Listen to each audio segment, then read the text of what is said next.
I see a light inside of you, so let it shine. It's time to spread your wings and fly. Reach for the sky. Get up, don't let nothing hold you. Get up right now, right now. Get up, don't let nobody tell you that you can't. There is greatness inside of you. You're the one that the world is waiting for. Every step you take, we go again. Cause we believe in you. Say one day you go make a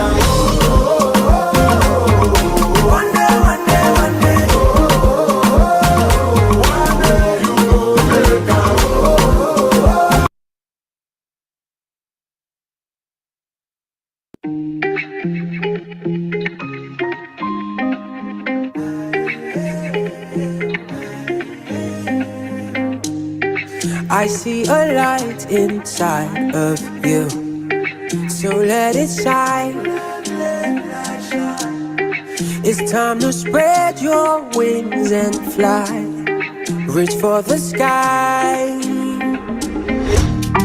Get up, don't let nothing hold you. Get up right now, right now.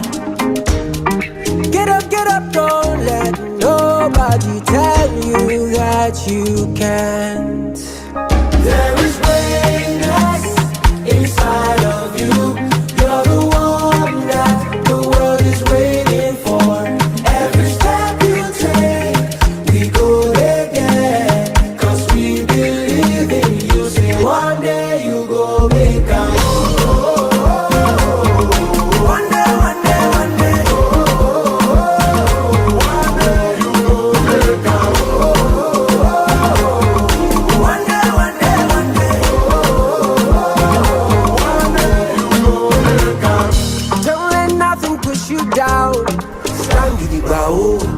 yes, we believe in you. Don't you give up on yourself till the world knows who you are. Keep on shining. Get up, don't let nothing hold you. Get up right now, right now. Get up, don't let nobody tell you that you can't. Inside of you, you're the one that the world is waiting for. Every step you take, we go there, cause we believe in you. Say one day you go make a one day, one day, one day. One day you go make a one day, one day, one day.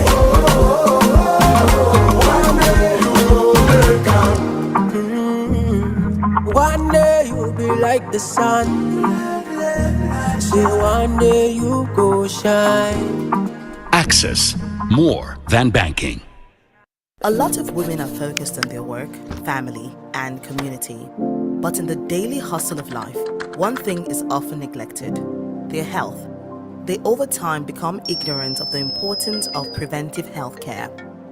It's time to change this narrative. At Access Bank, through the W Initiative, we believe every woman should be empowered to take charge of their well-being. This October, take advantage of our Health Month offerings, including free health screenings, discounted treatment services from renowned hospitals, and health webinars. Anticipate the W Healthpedia, Myth Busters, and Health Facts from certified medical experts, because access to the right information helps you make better decisions about your health. Join the train of women taking advantage of the W Health Month freebies now. Follow us on all social media platforms and turn on your post notifications. Can you feel it? Do you sense it? Did they hint you? Something special has arrived just for us. The W Initiative of Access Bank is back again with an amazing financial solution for all women and you certainly should not miss out. Introducing a brand new W identity, specially designed for every member of the W community. Wouldn't you rather have a card made just for you? We definitely recommend it. Visit your nearest Access Bank branch for a chance to get your W card, available in Visa and Verve variants. Shop online, pay bills, make withdrawals, access discounts, choose a lifestyle of ease, speed, top-notch service, and security. Join the tribe. Be a future-forward female. W inspiring, connecting, empowering.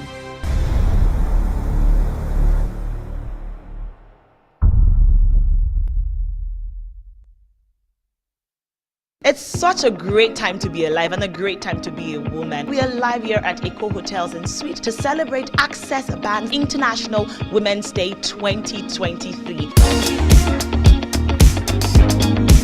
Equality is desirable. We've gone through recognizing women and then women are equal. Now equity, and equity cuts across every area of life. I mean, we're here to stay, they have to accept us, and then we also have to keep proving ourselves. And if we do more for women, we will enhance the progress not just of the bank but of the society. Because if you're always in dissonance with one another, if you don't cooperate with one another, if you don't value one another, that shows weakness. I believe is embracing equity. It becomes, so when you embrace something, you own it, you take it as you put it close to you, beyond it just being an idea. As much as you are a man, the woman is equal to you. For the men that were here today to support the conference, I say thank you. And really, you are the real MVPs.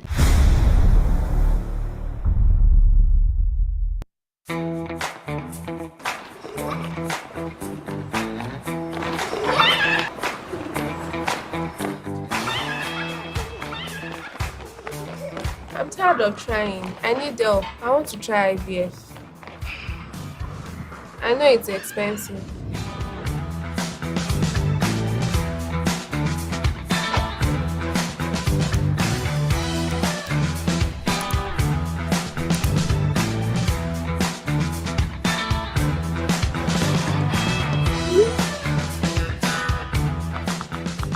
Are you struggling with a health challenge? Do you need financial help to access treatment? If yes, apply now for MHSS, the Maternal Health Service Support, a discounted loan by the W initiative of Access Bank with low interest rates, no loan fees, flexible repayment plan. This is your best bet for financing your health needs. For more information, visit our website on www.thewcommunity.com or any Access Bank branch nationwide. You can also send an email to wcares@accessbankplc.com. Terms and conditions apply. The MHSS has successfully financed hundreds of health procedures. the next one could be yours.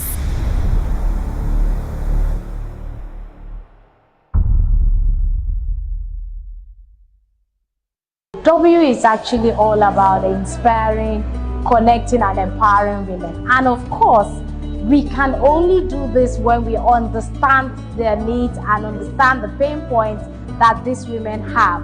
So we generally have them as women in business. However, a woman running a school is running a business. A woman that has an hospital is also running a business. So we are trying to deepen the engagement within that large segment of women in business. And we've identified this sector of women that are professionals in the event industry. That industry in itself is controlling over $2 billion in Nigeria alone. In fact, it is projected that that sector would grow to about 2.4 trillion by 2026. Everybody party, everybody meet, everybody have conferences, and these are the people that make it happen because of that uniqueness. It's been 10 years of inspiring, connecting, and empowering women in Africa through Access Bank's W initiative.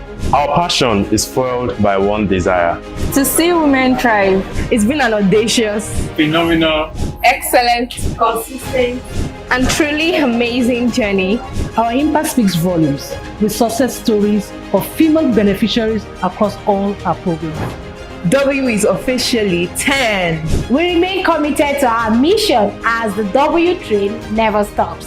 Stay connected with us on our social media handles, Instagram, Facebook, X, and YouTube at DW Community. W is 10!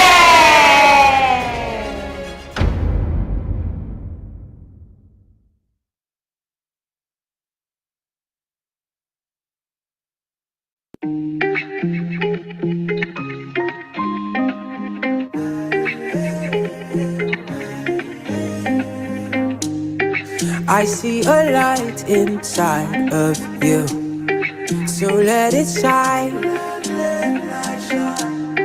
It's time to spread your wings and fly. Reach for the sky. Get up, don't let nothing hold you. Get up right now, right now.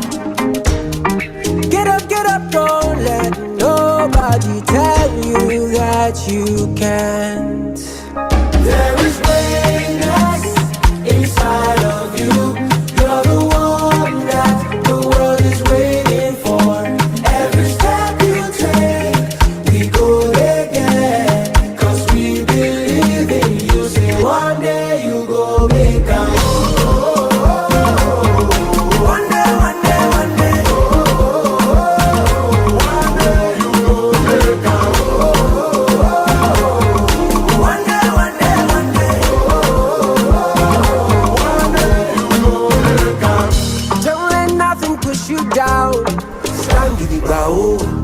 yes, we believe in you. Don't you give up on yourself till the world knows who you are. Keep on shining. Get up, don't let nothing hold you. Get up right now, right now. Get up, don't let nobody tell you that you can't. Inside of you, you're the one that the world is waiting for.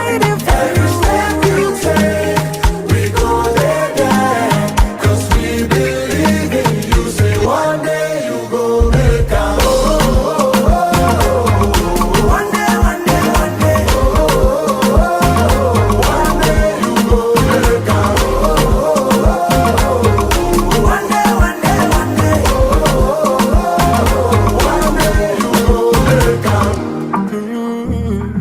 One day you'll be like the sun.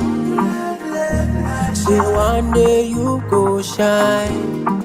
Access, more than banking. A lot of women are focused on their work, family, and community. But in the daily hustle of life, one thing is often neglected: their health. They over time become ignorant of the importance of preventive healthcare. It's time to change this narrative. At Access Bank, through the W Initiative, we believe every woman should be empowered to take charge of their well-being. This October, take advantage of our Health Month offerings, including free health screenings, discounted treatment services from renowned hospitals, and health webinars. Anticipate the W Healthpedia, myth busters, and health facts from certified medical experts, because access to the right information helps you make better decisions about your health. Join the train of women taking advantage of the W Health Month freebies now. Follow us on all social media platforms and turn on your post notifications. Can you feel it? Do you sense it? Did they hint you? Something special has arrived just for us. The W Initiative of Access Bank is back again with an amazing financial solution for all women, and you certainly should not miss out. Introducing a brand new W identity, specially designed for every member of the W community. Wouldn't you rather have a card made just for you? We definitely recommend it. Visit your nearest Access Bank branch for a chance to get your W card, available in Visa and Verve variants. Shop online, pay bills, make withdrawals, access discounts, Choose a lifestyle of ease, speed, top-notch service, and security. Join the tribe. Be a future-forward female. W inspiring, connecting, empowering.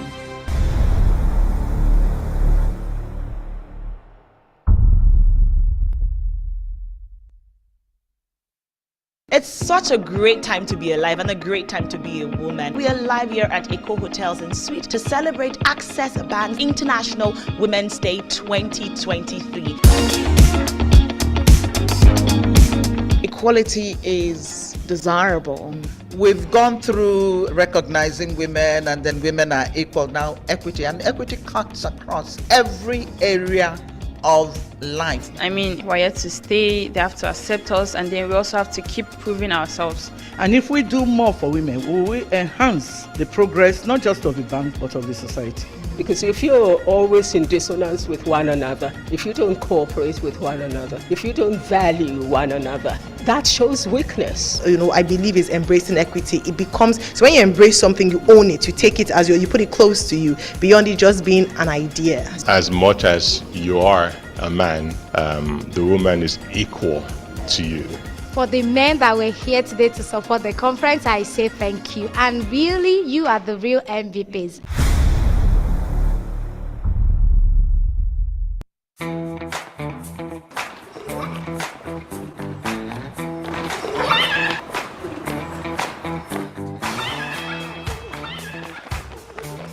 I'm tired of trying. I need help. I want to try IVF. I know it's expensive.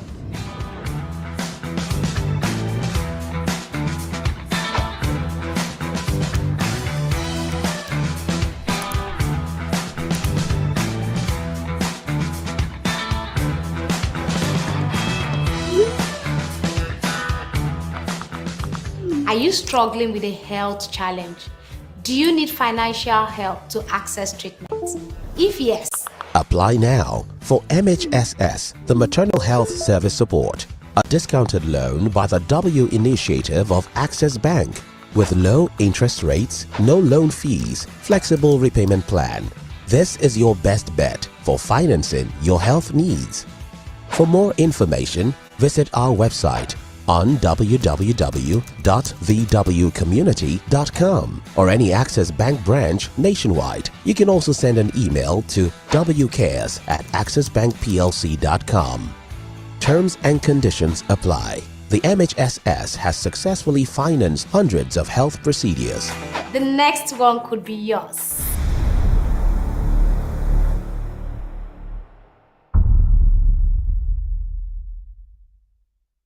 W is actually all about inspiring, connecting, and empowering women. And of course, we can only do this when we understand their needs and understand the pain points that these women have. So we generally have them as women in business. However, a woman running a school is running a business. A woman that has an hospital is also running a business. So we are trying to deepen the engagement within that large segment of women in business. And we've identified this sector of women that are professionals in the event industry.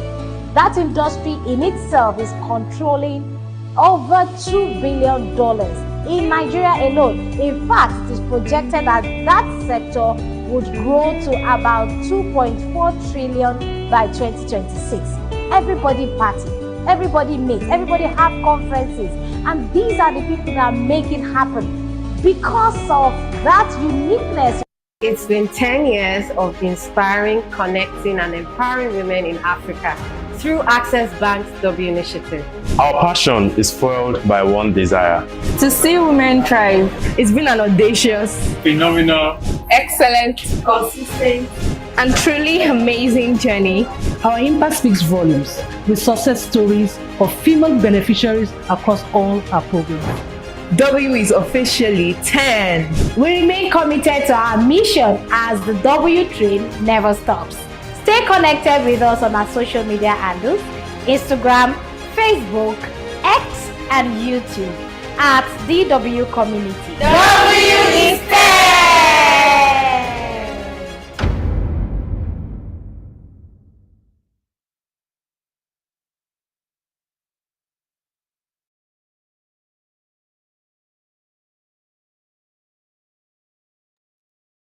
Good morning, good evening, and good afternoon from wherever you may be joining us from.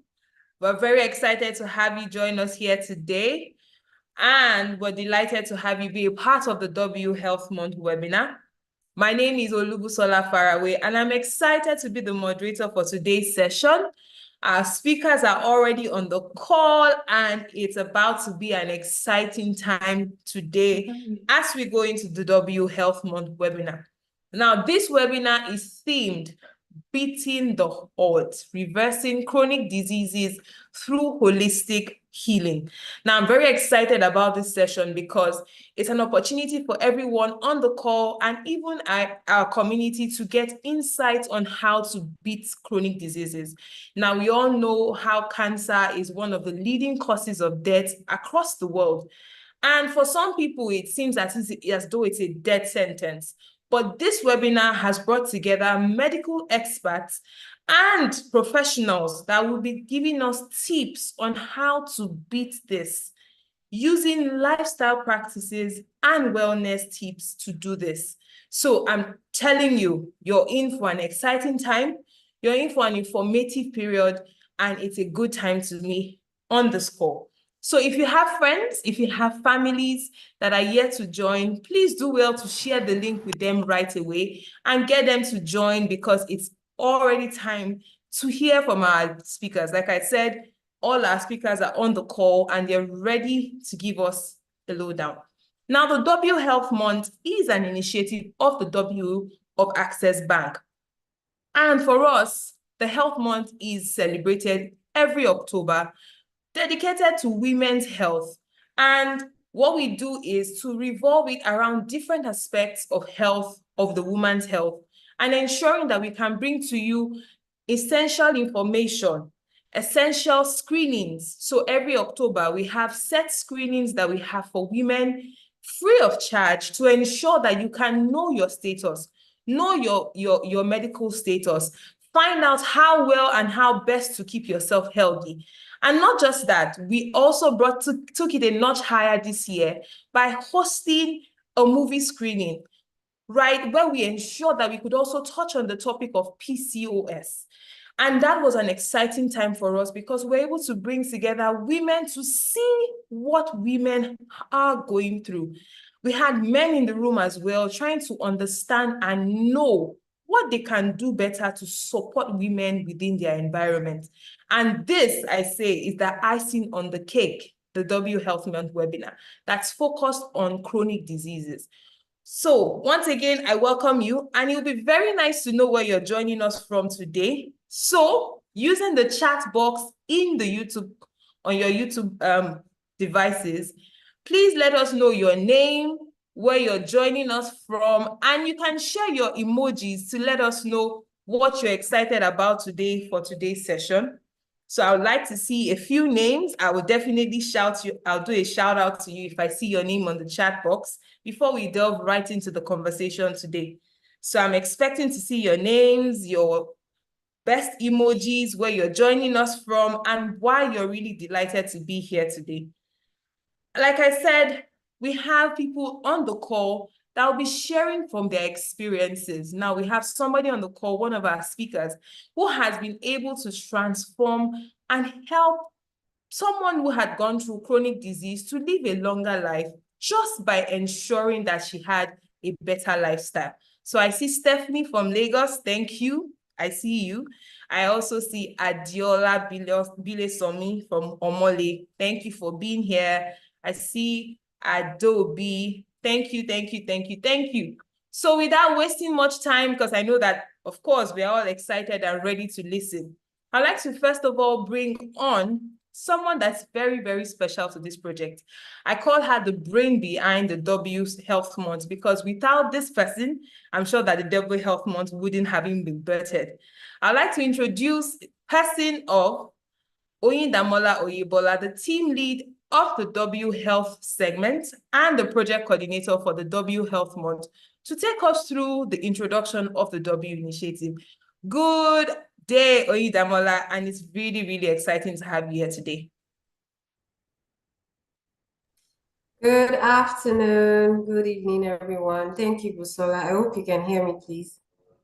Loud and clear. Yes, I can. Thank you. So I'll just be sharing my screen in a minute. Just let me know once you can see my screen.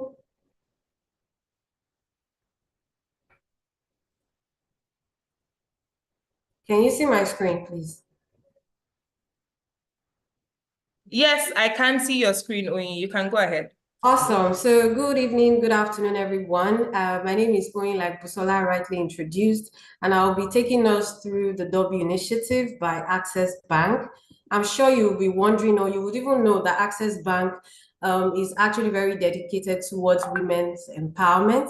And I'll just like to take us through the journey of the W initiative, which actually started way back in 2006. It was our pilot program called the Gender Empowerment Program, and it was targeted at women in business. We wanted to understand what women really needed to thrive and to scale. And then we partnered with the IFC to lend them over $50 million to support their businesses. And we had a lot of successful stories from that pilot. And then we decided that, oh, women cannot just be entrepreneurs. And there are a lot of things. We have women in the workplace, homemakers, and all of that. And we knew that there's a whole lot of things that they would actually want from a financial partner. And that led us to kind of do a market research, and which has now been birthed. That was birthed in 2014 to become the W Initiative. And the W Initiative, simply put, is the home for everything Access Bank has to offer women. And for us, our goal is to be the bank of choice for women in Africa. Today, I'm proud to say that W is currently present in 12 African countries where Access Bank has a geographical footprint. And our mantra is to truly inspire, to connect, and to empower every woman. And I'm sure you'll be part of this women that will be inspired, connected, and empowered through the programs that we have for you today. When we did our research, of course, we realized that women could be catered to through a segment approach. And that's why from the screen, you can see that we have 5 segments here. And these are the focus segments where the W Initiative tries to cater to the needs of women, be it financial and lifestyle. And the first on the list being the women in business. We call it the W in business. The W Young Professional, which is our women in the workplace. The W and family, that's the homemakers, are really, really, really particular about their family needs. And we have our Gen Zs. I hope there are Gen Zs in the house. You're not left out. And then we have our quintessential women who are all about influencing, all right, and expanding their legacy on earth. And we're here as Access Bank, and we're committed to ensuring that your dreams become a reality. You'll be wondering, why should you join the W? The W has a myriad of offerings, but to just wrap it neatly, we have 4-pronged approach with respect to our value propositions. And the first being access to finance, not just finance, it's affordable, tailored, and specialized financing. And I'll be sharing that in the next slides on what you can access from Access Bank as a woman in whatever sphere you're in. And then we have our access to capacity building. So basically, we're providing support to equip you with the skills that you need to thrive in your business. Whether you're a career woman, you're trying to grow up the career ladder, we have something for you. If you're all about family, we have a lot of workshops and seminars regarding parenting and motherhood and all of that are available for you to access. And then in addition to that, we also are particular by expanding your network. We know women love to move in associations, in communities, in clusters, in groups, and we have a robust community where you can network freely. We have our exclusive events that as a member of the W community, you have access to for free, and in some cases, very discounted. And the last being the access to market. So if you're a woman in business, you would, some of you would have benefited from some of our trade fairs and exhibitions in the past, and even spotlight features on our W community page. That's on social media and on website. So now what we can see right here is Access Bank really at the forefront of women's health. And October is a dear month for us. And that's the month where we officially launched our W Health Month program. It started in 2019. That's over 6 years ago, and this is the 6th season. And we've been doing this consistently all through the month of October. It's a series of health awareness activities, from health educative activities to myth busters to health facts, and even to webinars that we've done over and over again. And this is something that you're currently even enjoying right now as we speak. In addition, since we started in October this year, we did it differently. We offered 4 different forms of checks, health checks for free. Pap smears, breast scan, hepatitis B, and pelvic scan is still ongoing across our partner locations nationwide. I think we have 15 locations. So please, if you have not registered, you can still register and take advantage. We know the slots are just, flying out. So please, as you register, just go ahead and visit the nearest center to you so that you can get screened for free. Please take advantage, because we're really preaching that early detection actually will save your life and save you cost of treatment. Like Busola rightly said, part of the activities that we had this month, which was really different for us, was our documentary screening that we did on PCOS, Where the Heck Is My Period? And we had the producer, that's Stephanie Coker, come down to share her story with the PCOS. We had other women who have actually gone through this journey share their insights and share their experiences with us, just to show that we are not alone, what we can do differently. And we had a gynecologist and an endocrinologist come and speak to us about the PCOS condition, the symptoms, and how to manage it. So W really walks the talk, and really we are all about ensuring that you're rightly educated and you're armed with the right information to make the best decision for your health and well-being. And that's not all. We actually issued our Healthpedia magazine. This is the 3rd volume. And we have featured a powerful woman, Dr. Molola. She's the CEO of Pearl Oncology, and she had a whole lot of advice and practical tips to share for us. You can download your copy for free when you follow us at the W Community on all of our social media platforms, so Instagram, Facebook, and Twitter. So in addition to everything that we do beyond the health awareness and the free screenings, W has a flagship product called the W Health Loan, and this has been on since 2014. And the W Health Loan for us is our way of supporting women and families to access quality healthcare when they need it. We understand that healthcare is very costly, especially now where, all of the giants, the healthcare giants, are actually moving out of the country. Care has gone up. It is very expensive. And so we're saying we want to take that burden off you. You can still access care for your medical needs from Access Bank. You can get up to 10 million naira to support your fertility treatment needs. So if you're in need of IVF, you're in need of surrogacy, you're in need of child delivery support, so you're trying to have your baby here in the country or abroad, all of that is covered. Your children's care are actually covered as well. We cover specialized procedures for women, especially women health related procedures like fibroid removal, dental implants, braces. You're trying to lose weight, all of that is covered through the W Health Loan. And we also unveiled the medical emergency support this year, where you can access up to 2 million naira to cover any form of emergency situations like accidents or even ICU emergencies and all. And in addition, we did something that has never been done before. We introduced our cancer support program. Trust me, a lot of people have been saying in the past, thank you, Access Bank, for giving us free screenings, but we need help with regards treatment. So we know that a number of you might be facing challenges with covering care, cancer care costs, whether it be for you or your family or a loved one. Now help is here. You can get up to 10 million naira to cover cancer treatments for breast cancer, gynecological cancers like ovarian cancer, cervical cancers, and the children that are challenged with cancers as well are also covered under this program. And the beautiful thing is that it's available at a discounted interest rate. I'm proud to say it's available at 14% per annum. We all know that rates have gone up, but Access Bank is saying no. We'll continue to provide access to funding at very, very affordable rates. In addition, we took care of the loan fees, so you don't have to pay any loan fees to access this product.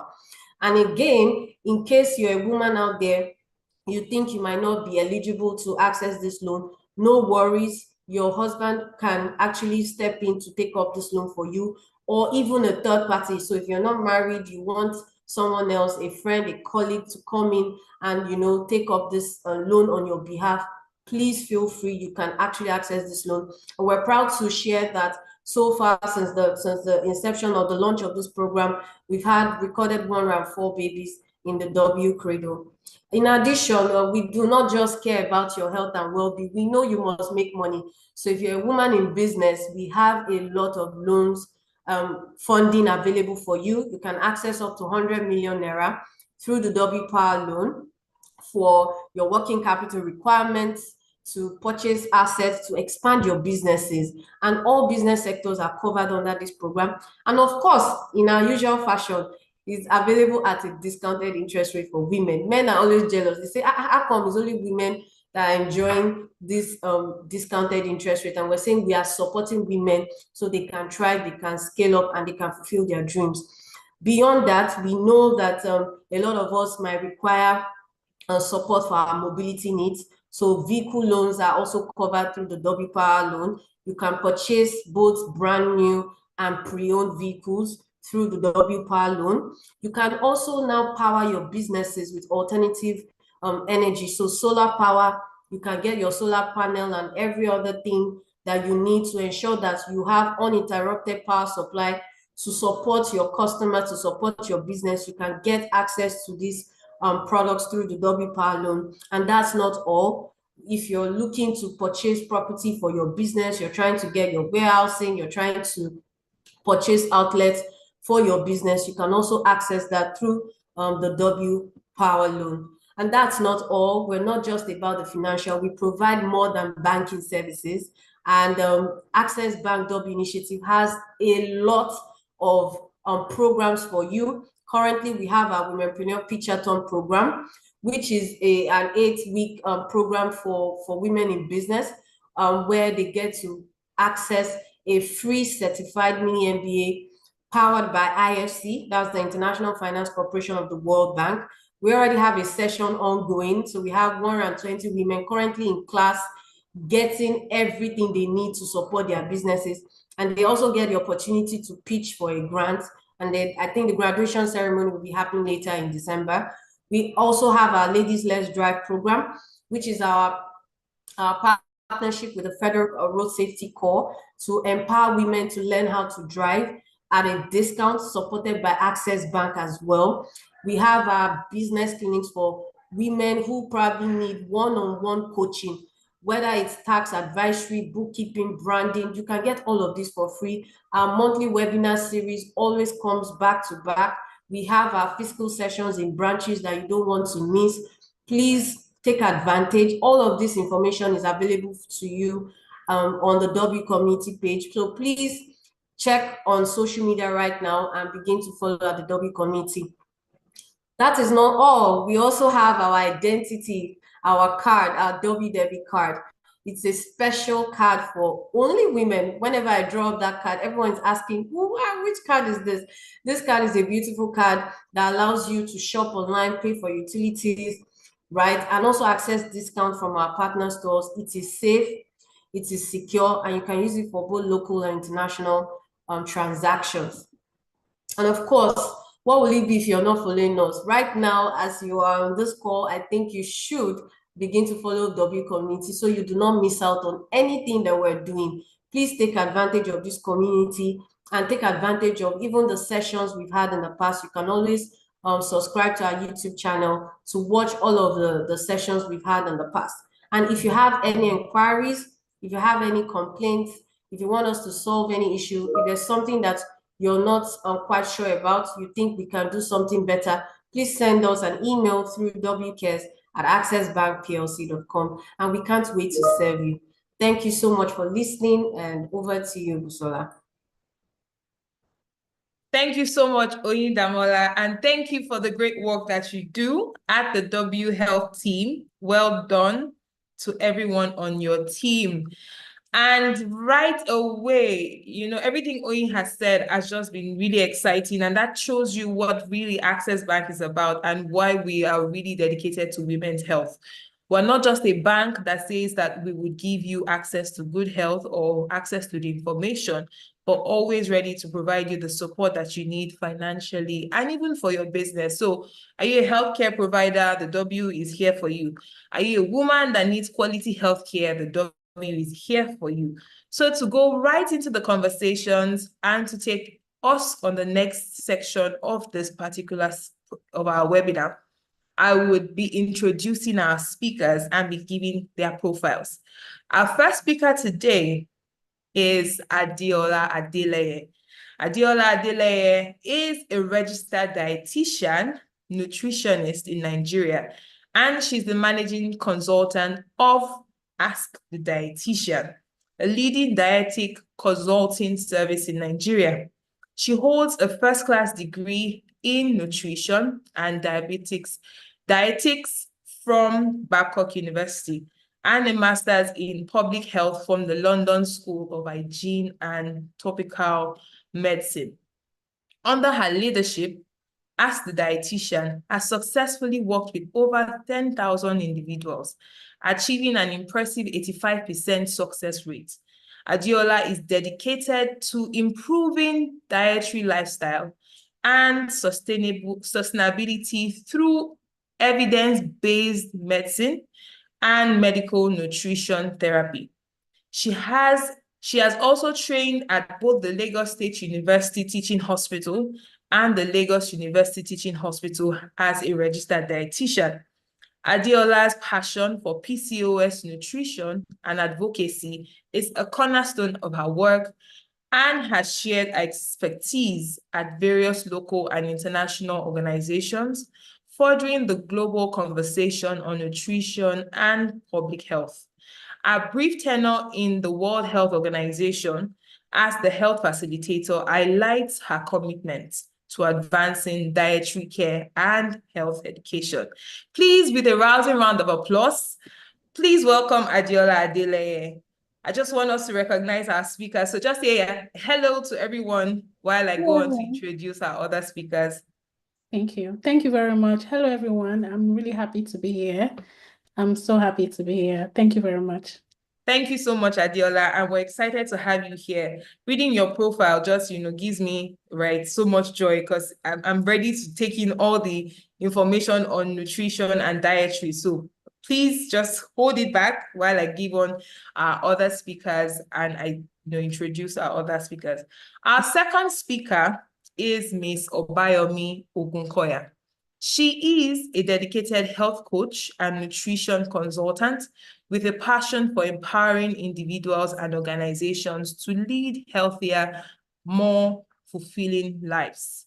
With a strong foundation in sports nutrition from Canada and a master's degree in public health from the United Kingdom, and a certification as a health coach and nutrition consultant, Obayomi combines her extensive academic background with real-world experience to guide people on creating evidence-based strategies that promote optimal health.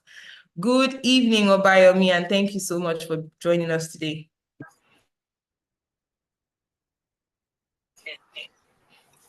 Good evening. Right. Good evening. Thank you very much.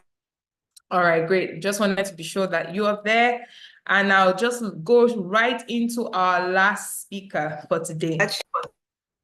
Can you hear us, Obayomi? Absolutely, I can.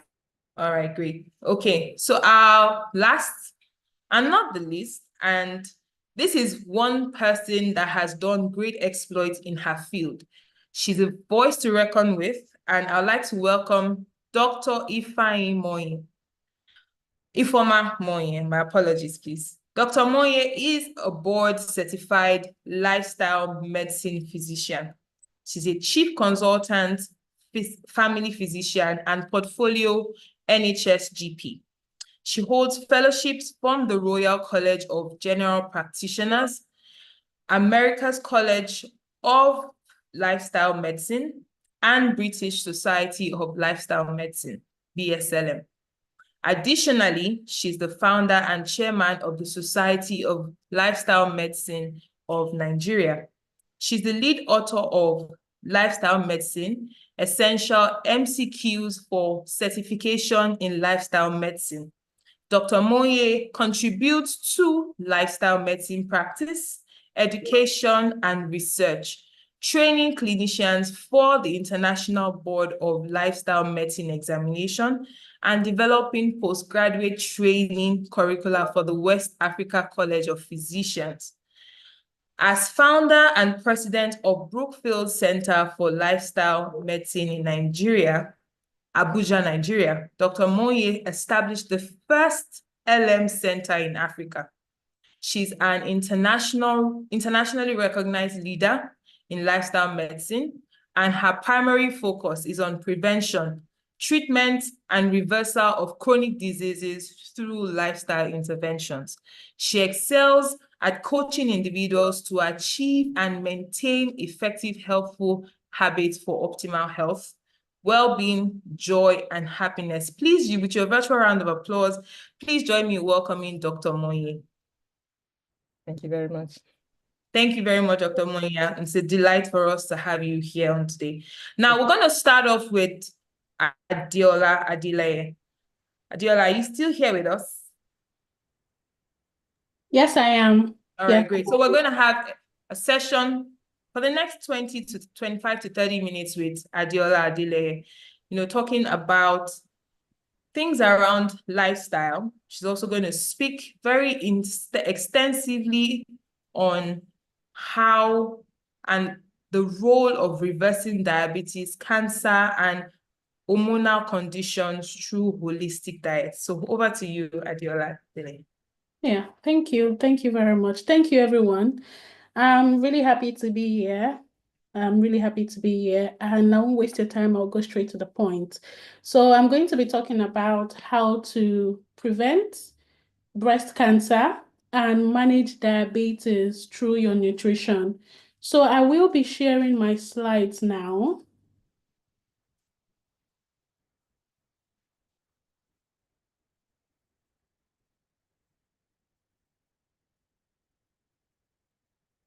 Can we see my slides? Yes, we can. So we can just have it on slideshow. Yes. Okay. Yes, yeah, good. All right. Okay. So my name is Adiola Adeleye, and I'm a registered dietitian nutritionist. And I'm going to be talking about how to prevent breast cancer and managing diabetes with our nutrition. And this session is supposed to empower women to make healthy choices. And the reason why this is very important is that as women, everybody knows that we're like the foundation of every home. So if as a woman, you're not taking care of yourself, you're not looking out for yourself, there might be a problem with that foundation. And when there is a problem with foundation of a house, what happens?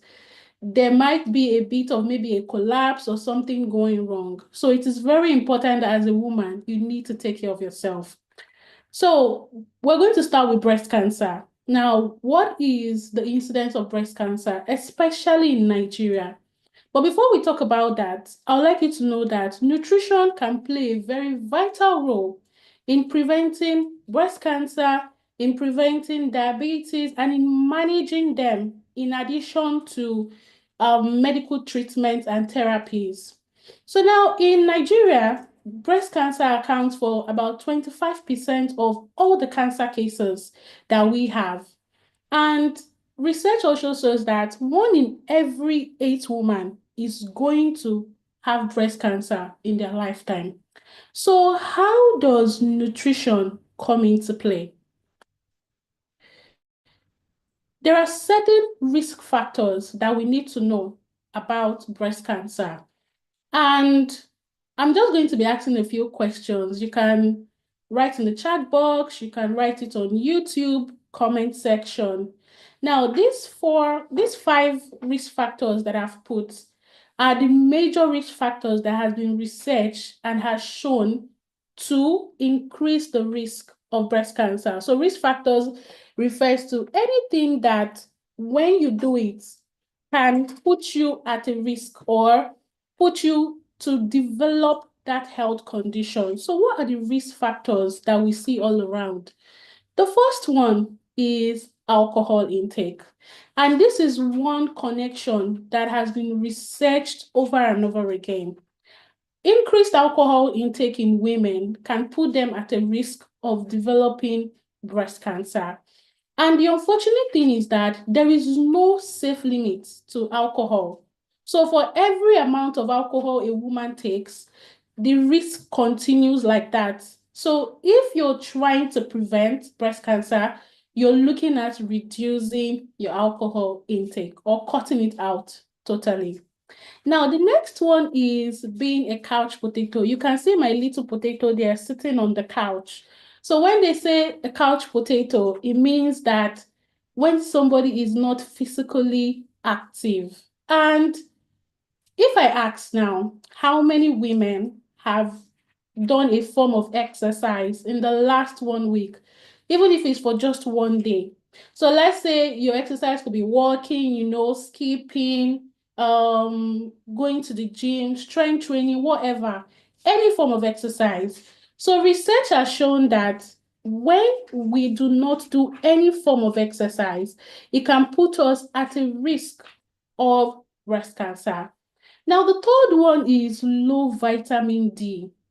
And this might surprise you that even though we are a country that we know that there is sun everywhere, but now that everybody is also trying to use sunscreen to prevent the sun because of the sun, there is an increase in women that are having low vitamin D levels. And research is also showing that low vitamin D levels can put us at a risk of developing breast cancer. I'm going to talk about how we can improve our vitamin D levels at the next slide soon. Now, the fourth one is the increase in consumption of fast foods and trans fats, refined foods. Now, in the last 1 week, I want you to think to yourself that how many times have I made food at home to eat? How many times have I eaten out? How many times have I had a cookie? How many times have I had a soda? Those foods are the foods that are the refined foods or the foods that have a lot of added sugar. So if you look at my little picture, we can see things like cakes, sodas, pastries. It doesn't mean that if you consume this once, the person just has a risk of breast cancer. No. But a constant consumption, everyday consumption, weekly consumption can increase our risk of breast cancer. Then the fifth one is obesity, especially after menopause. And even before menopause, of course, obesity can put us at a risk of breast cancer. But research is also pointing to obesity after menopause. So these 5 factors, when they are engaged in constantly, can put us at a risk of breast cancer. Now, how do we make lifestyle changes to help breast cancer, to prevent it? The reason why I will not be talking about when you have breast cancer already is because it's a whole different journey. And if I start that, we're not going to leave this session. So let's talk about how we can prevent breast cancer in our own way, through our own lifestyle, through our own nutrition. So what is the first thing? The first thing is to increase our physical activity. I know when people hear physical activity, the first thing that comes to their mind is them going to the gym, and that is not exactly correct. Physical activity is anything that engages your body to move outside of your day-to-day activity. When I ask some women that, okay, what kind of physical activity do you do? They will say, oh, I do housework. But housework does not count as your physical activity. So a simple 20 minutes, 30 minutes walk 3 to 5 times a week is a very good way to improve your physical activity.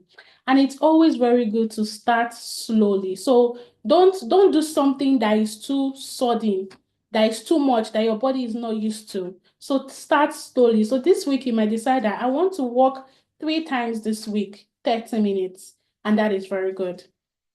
Another thing that can help to prevent breast cancer, and which is in our diet, is soy products. There is a wide range of research that has shown to help women to prevent breast cancer. So soy or soya, as most people know it. So it could be soy from eating soya beans.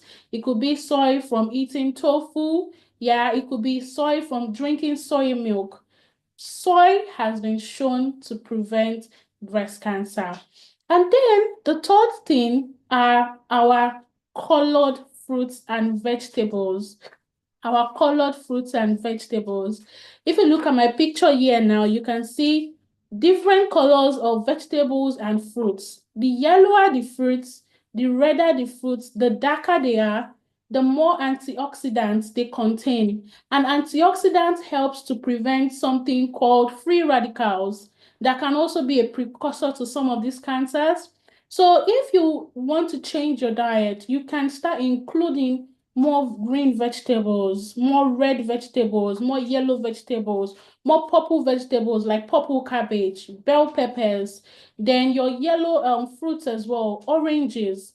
Those are very good additions you can add to your diet. Now, that is for breast cancer. Now, let's go to type 2 diabetes. We'll focus on type 2 diabetes here because we have different types of diabetes, but the most common one is type 2 diabetes. And in this session, we are talking about how to manage type 2 diabetes. What is diabetes? So diabetes is a chronic condition that affects how your body processes carbohydrates. When people hear carbohydrates, a lot of people are always very, very scared, but I don't want you to be scared at all. So diabetes occurs when your body cannot process carbohydrates, and because of that, when that happens, your blood glucose tends to run high. Now, research is also showing that over 1.5 million Nigerians have diabetes, with a lot of them also growing to be women. So you see that there are a lot of conditions that are affecting women. And how do we manage diabetes?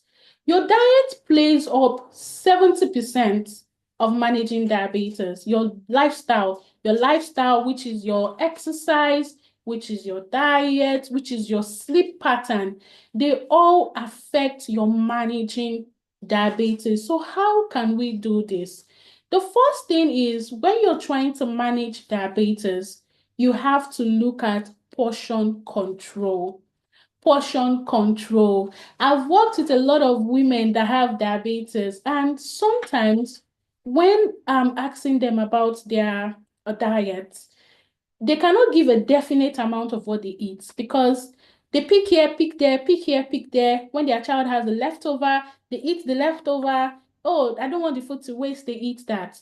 But unfortunately, that was affecting their blood sugar. So when you have diabetes, the first thing you have to do is learn the art of portion control. Now, look at this, my little beautiful jollof rice plates. On a normal setting, when we're eating jollof rice, where that vegetable is where our jollof rice would be, usually. And where that jollof rice is, there will be extra jollof rice there and probably no vegetable. But when you're trying to manage diabetes, it is always good to try to eat this way. You can see that half of this plate is vegetable, quarter of the plate is your starch, and quarter of the plate is protein. And the reason why it's good to eat this way is because when you eat this way, the majority of your diet is coming from the protein and the veggies, which are very, very low in carbohydrates. And when your meal is already low in carbohydrates, that can help to manage your blood glucose better. And the starch takes up just a very small amount, usually like a fist size, which is the best for somebody that has diabetes. Now, the next thing is, you can see these, my beautiful macronutrients interchanges. So it's just telling you that when you have diabetes, it is important that all your macronutrients. When we're in primary school, they taught us classes of foods. They taught us protein, carbohydrates, fats, water, minerals, vitamins. Coming back to that classes of food, it also helps with diabetes management. So if we look at this, it's telling us that there has to be a balance with all our meals, with all our macronutrients coming down and being in our plates. Then we have this. So what kind of food should I eat if I'm trying to manage diabetes? The first one I always tell people is change the type of carbohydrates that you eat. It is very important to change the type of carbohydrates that you eat. You cannot have diabetes and still be eating a large amount of white rice. You can't have diabetes and still be eating a large amount of white bread. So if you want to change the carbohydrates that you're eating, you can swap your white rice for fada rice. You can swap your bread, because I know the economy is quite tough. So if I say, oh, cut out bread from your diet, that is definitely not going to work for a lot of people. So you can swap your white bread to whole grain bread or the brown bread. You can include things like your black amala, which is very high in fiber. You can still have your yams, you can still have your gari, but all of them in very, very moderate portions, very, very moderate portions. Another thing to include if you're trying to manage diabetes are your proteins. Your proteins are very, very important for blood glucose management.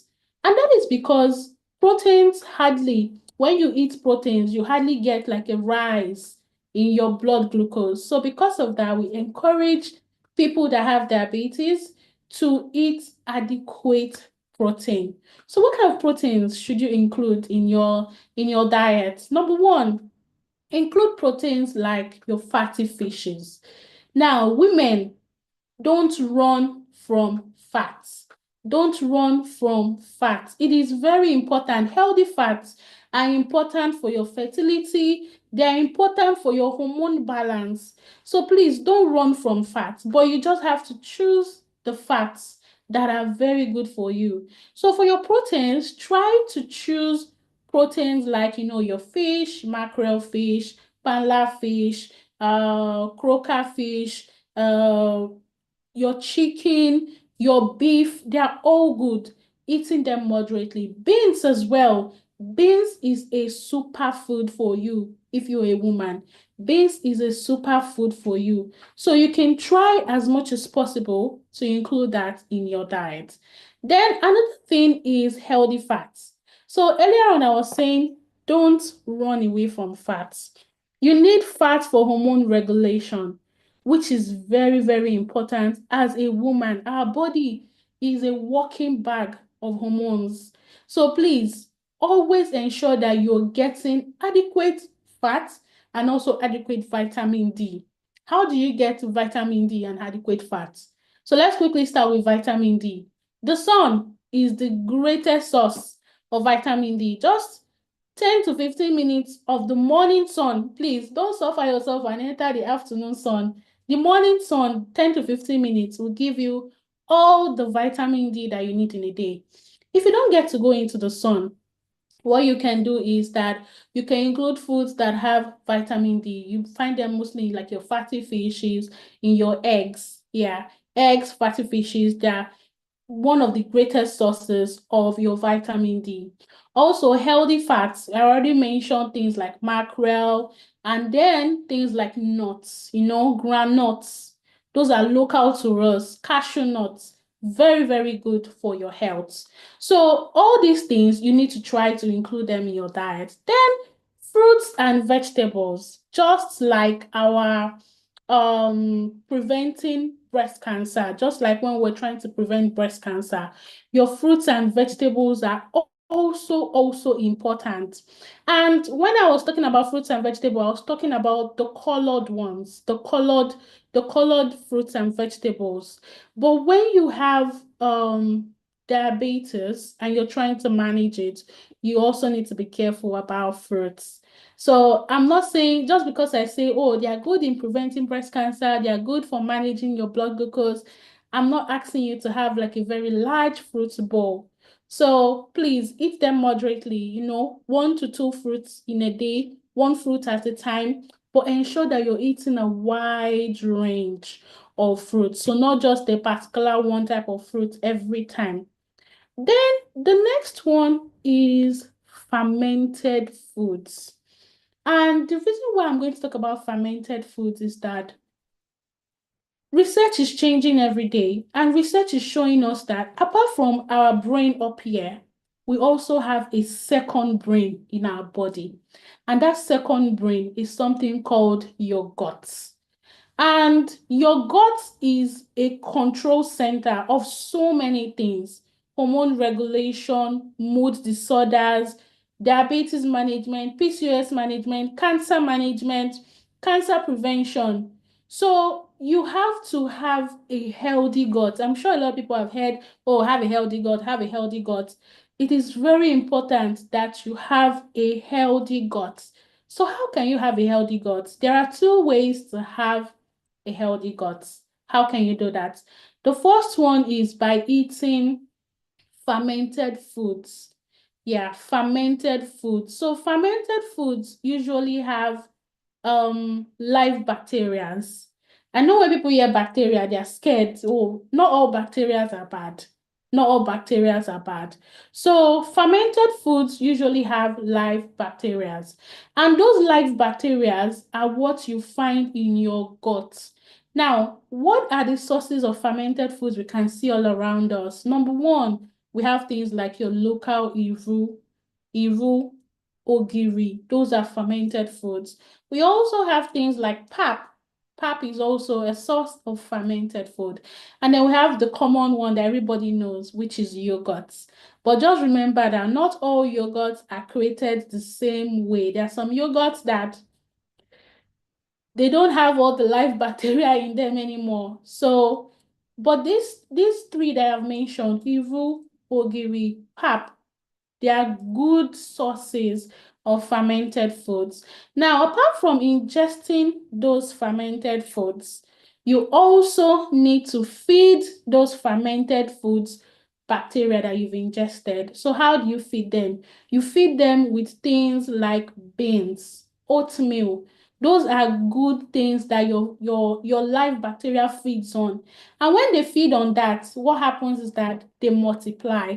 So ensure that every day you're eating a source of fermented food, no matter how little. Just ensure that you're having it. And another thing is that there is something that can also destroy your gut, and that is using antibiotics unnecessarily. I was on the comment section one day and I saw somebody say, oh, she wanted to take something after her period. And what do you need to take to cleanse yourself after her period? And somebody mentioned and said she should use a particular antibiotics. And I was just shocked because I was just worried as well that this person does not know the effects of using antibiotics unnecessarily. The more antibiotics you use unnecessarily, the worse your gut can be, and the more resistant you become if you now need antibiotics. So women, please don't use antibiotics unnecessarily. You're going to be killing your guts. Now, we've talked about all the nutrition aspects. We've talked about diets. Now, lifestyle, which is every other thing apart from diets. What can you do as well to prevent these conditions? Now, it will shock you to know that a lot of health conditions as well can be triggered by stress. It can be triggered by stress. And as women, I mean, a woman is a wife, sometimes a mom, sometimes a daughter, yeah, sometimes a sister, sometimes a worker. She's one tree with like so many branches. And it is very, very possible that she can forget herself in every of these branch. So as a woman, you have to put yourself first. Even if you don't put yourself first, you have to keep reminding yourself that stress can trigger health conditions. It can trigger high blood pressure, it can trigger cancer, it can trigger diabetes. So because I'm trying to prevent these conditions, and if I already have these conditions, I don't want to worsen it with stress. There are certain things I can also do apart from my diet. the statement is that problem will never finish. There will always be problem. There will always be issues. So you have to take time to rest. Whether you want to sleep, whether you want to watch your favorite movie, whether you want to listen to music, whether you want to pray, whether you want to talk to somebody, whether you want to go to a spa, just ensure that you're doing at least one of these things, maybe even if it's once a week. You don't want to stay in your room and sleep and just be on your own. So please try as much as possible to rest, because if you don't rest well, it can also trigger some of these conditions. Then another thing you need to do is also run your yearly checks and self-examination. In health, I always say that a stitch in time, it saves 9. If a condition is found very, very early, what would happen is there are better treatments, there are better diagnostics when it is found early. So please don't run away from checking yourself. Don't run away from doing blood tests. So people will say, what you don't know is not going to kill you. It doesn't happen in healthcare. What you don't know, that is what kills the most. So please try as much as possible that every year you go for a blood check. Check your hormones. Check your blood sugar, the HbA1c. That will tell you how your blood has been over a period of 3 months. Check your fasting blood sugar. Have a blood pressure monitor that you'll be checking at home. Check your blood pressure regularly. Do your mammograms if you're eligible for it, because not everybody, of course, is eligible for it. Do a self-examination, a breast examination. Check if there is anything that looks different. Check it. Don't ignore any symptom. Don't ignore any symptom. If you've noticed that something has changed in you, this is not how things used to be, for you. You're tired, you're very tired, you cannot explain it. Please speak out. Speak to your health professional. Speak to your health professional. Go on time for check. Don't let any issue, don't let it slide. Don't leave it to slide. So when you're able to do all these things together, your nutrition, eating fruits and vegetables, eating whole grains, eating adequate nutrients regularly, combating your gut, making sure that your gut health is on top. You're eating fermented foods, ivu, ogiri, pap, yogurt. Those are good ways. You're eating whole grains, beans, eating your vegetables, eforiro, whether it's eforiro, whether it is kale, whether it is spinach, whether it is ugu, whatever you're able to get your hand on. Eating your fruits, avocados, apples, oranges, ensuring that you're getting adequate vitamin D. If you can't get it from the sun, you can always get it from your diet. And if you test and it shows that your vitamin D is low and then you need a supplement, making sure that you're using it. And exercising, walking, lifting weights. Don't worry. Lifting weights is not going to make you look like a man. Walking, lifting weights, and ensuring that you're resting well. When we're able to do all these things, it can help us prevent to an extent these health conditions and also help us manage it better. So thank you very much for listening. I have come to the end of my presentation. Thank you. Thank you so much, Adiola Adeleye. Thank you so much for those insights. And I'm really excited because they're very practical, they're very simple, and they are not ambiguous points for people to note. I think it's just around just maintaining and taking good care of ourselves, resting, doing the right thing at the right time. Don't be a couch potato. I like that. Thank you so much for all those points and insight. And we'll take questions for all the speakers at the end of the session. So please do well to stay on the call. And to our listeners, please drop your questions in the comment section or in the chat section on YouTube. And also, you can also state who you want your question to be addressed to so that we can take it all at the question and answer point. So thank you once again, Adiola, for that. You're welcome. Thank you. Delightful session.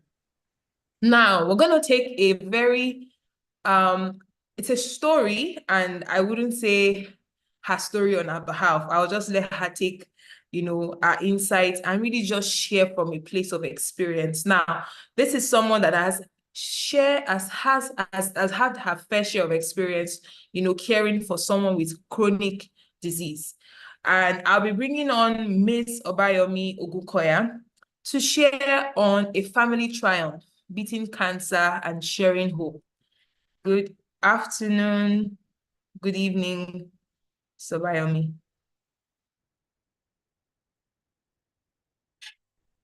Are you there?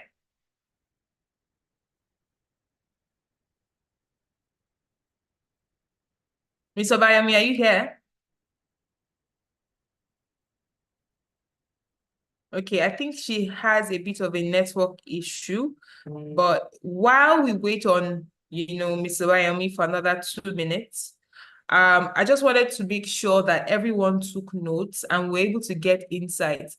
Now, Adiola has really shared points around how, the major causes of cancer and how we can avert things like diabetes. So alcohol intake, we need to do away with it. And I was really alarmed at the number of 1 in 8 women have the chance and the possibility of getting cancer.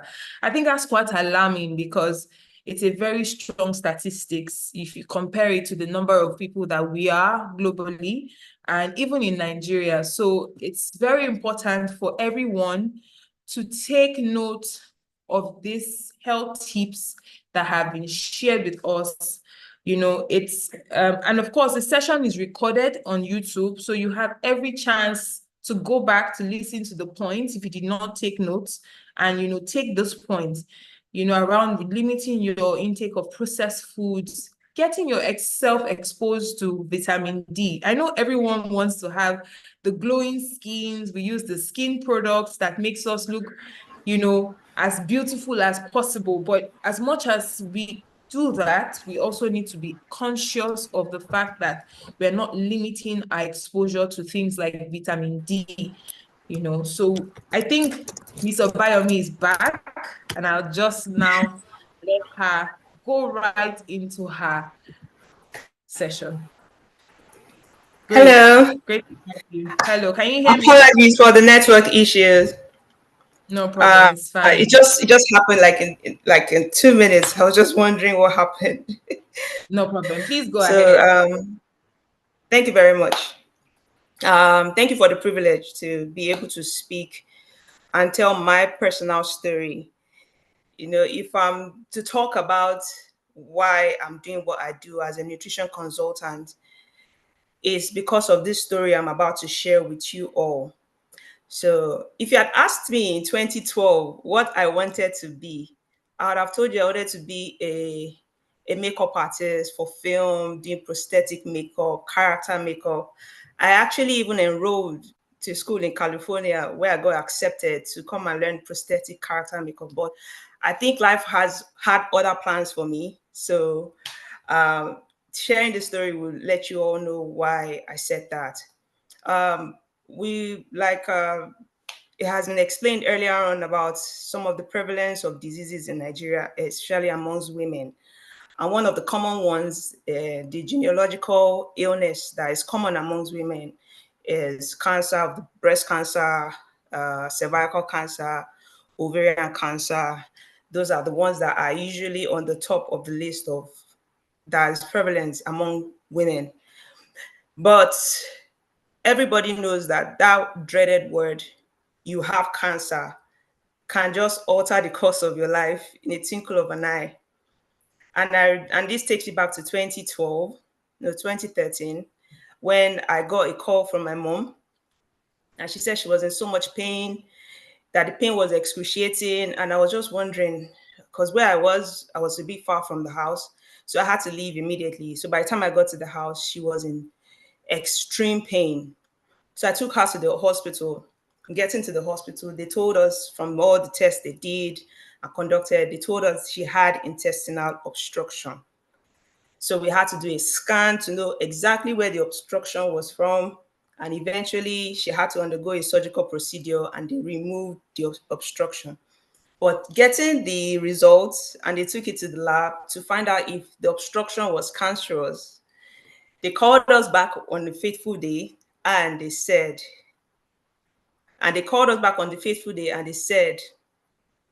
I'm sorry, ma'am, you have cancer.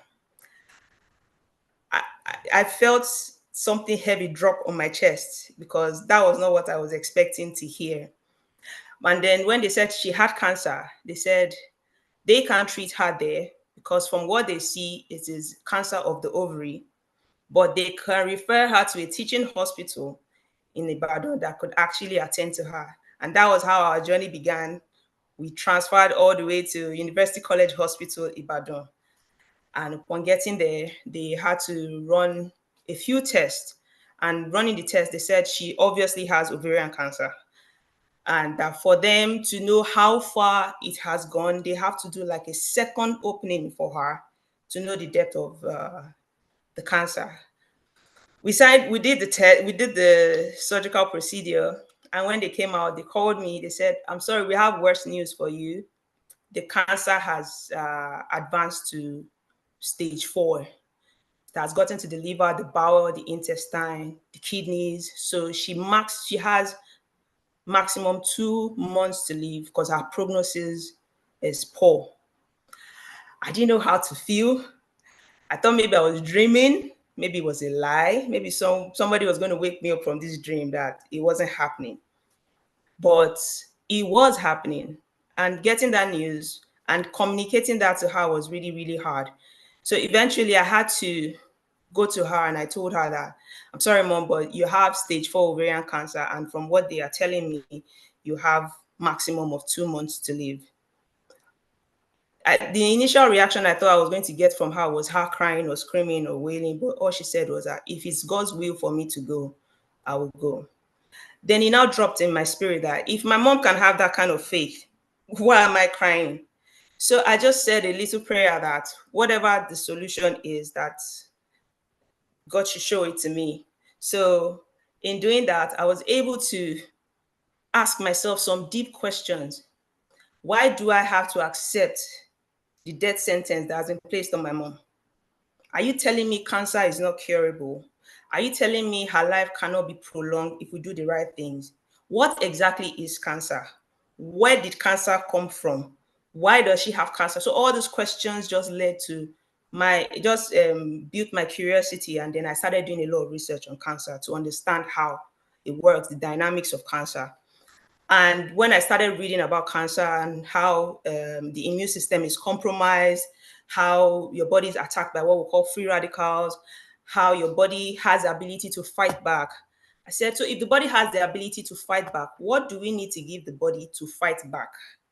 That was where the role of nutrition started coming in. I started seeing a lot of options on things she could eat, on how to improve in her diet and her lifestyle. I said, okay. Now, that would have been possible if she could eat, but she wasn't even eating because there was an error on the surgery that they did for her that led to her having an intestinal obstruction. So that was like a 10-centimeter opening in the tummy. So anytime she drank or ate anything, it just poured in her body, and she was always traumatized. So she didn't want to eat. And that was how she went from being 108 kg to dropping to like 52 kg. She lost that much weight in the space of like a month. The doctors were constantly reminding me that she's going to go any moment from now. But somewhere at the back of my mind, I just felt I am not going to stop without giving this woman a fight. Like, I have to fight for her. And in doing that, I said, okay, if she can't eat, at least you can juice. You can take, if I make juices for you, you can take it. So I started making a lot of carrot juice for her. She was drinking it in bits. And then I started giving her maybe eggs, 1 or 2 eggs a day. And instead of her getting better initially, it looked like she was getting worse. Then it now got to a point where her veins collapsed, her lungs collapsed, she had temporary amnesia, and she was literally on oxygen. But in the midst of all that, I stayed positive because I didn't know how it was going to happen. But I said, this woman is not going to go just like that, not now. I stayed positive, and somewhere along the line, she was off oxygen. Then her veins got better, even though they had to do like a cut in the lower part of her leg to pull out the intravenous veins just to pump fluid into her body because she was that dehydrated. Then I started giving her the juices again in bits, in tiny bits. And then she started chemotherapy, even though they told me that she might not live, but they're just going to try their best to see if they could maybe prolong her life by a few more months. I said, just do what you have to do, and I'll do what I have to do on my own end. And in doing that, she started juicing.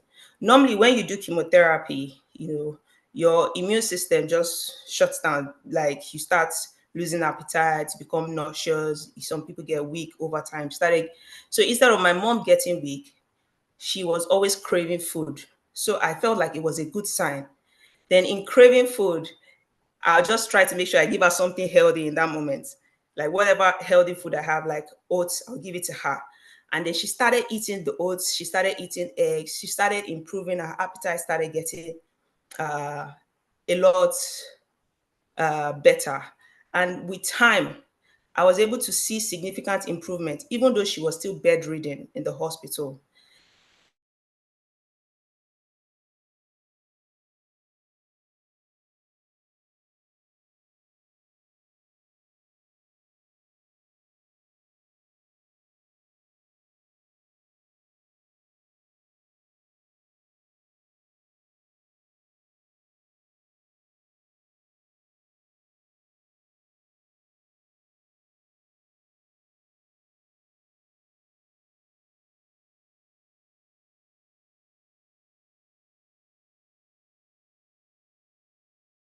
Okay, it looks like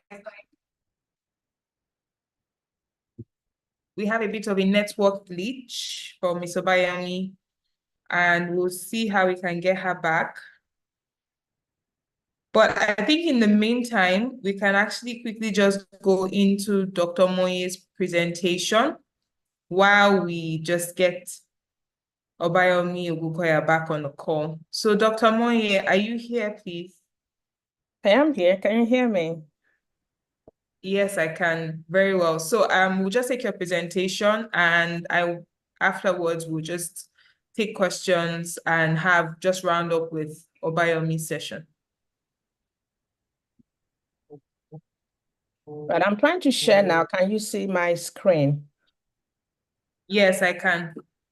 Okay. So hello, everyone. I'm really delighted to be here to talk about what I live for, really. This is my mission, my passion in this world. It's been exciting to hear a couple of women talk about either their training and practice or their lived experience in this chronic disease saga time that we have. So I'm just going to dive straight into a very light discussion. We want to keep the tone very light so that everyone is with us as we have this chat this afternoon or morning or evening, wherever you are in the world. Now, I want you to take note of this cycle beside my picture. It is my trademarked product with which I share this message all over the world. And I'm saying to everyone that just like the topic says, beating the odds, really reversing chronic diseases holistically is possible. So if you have any dreams of doing that, I want you to know that it is completely and totally possible. So my dreams of reversing my chronic illnesses is possible. I've already been introduced earlier. I am a chief consultant in family and lifestyle medicine.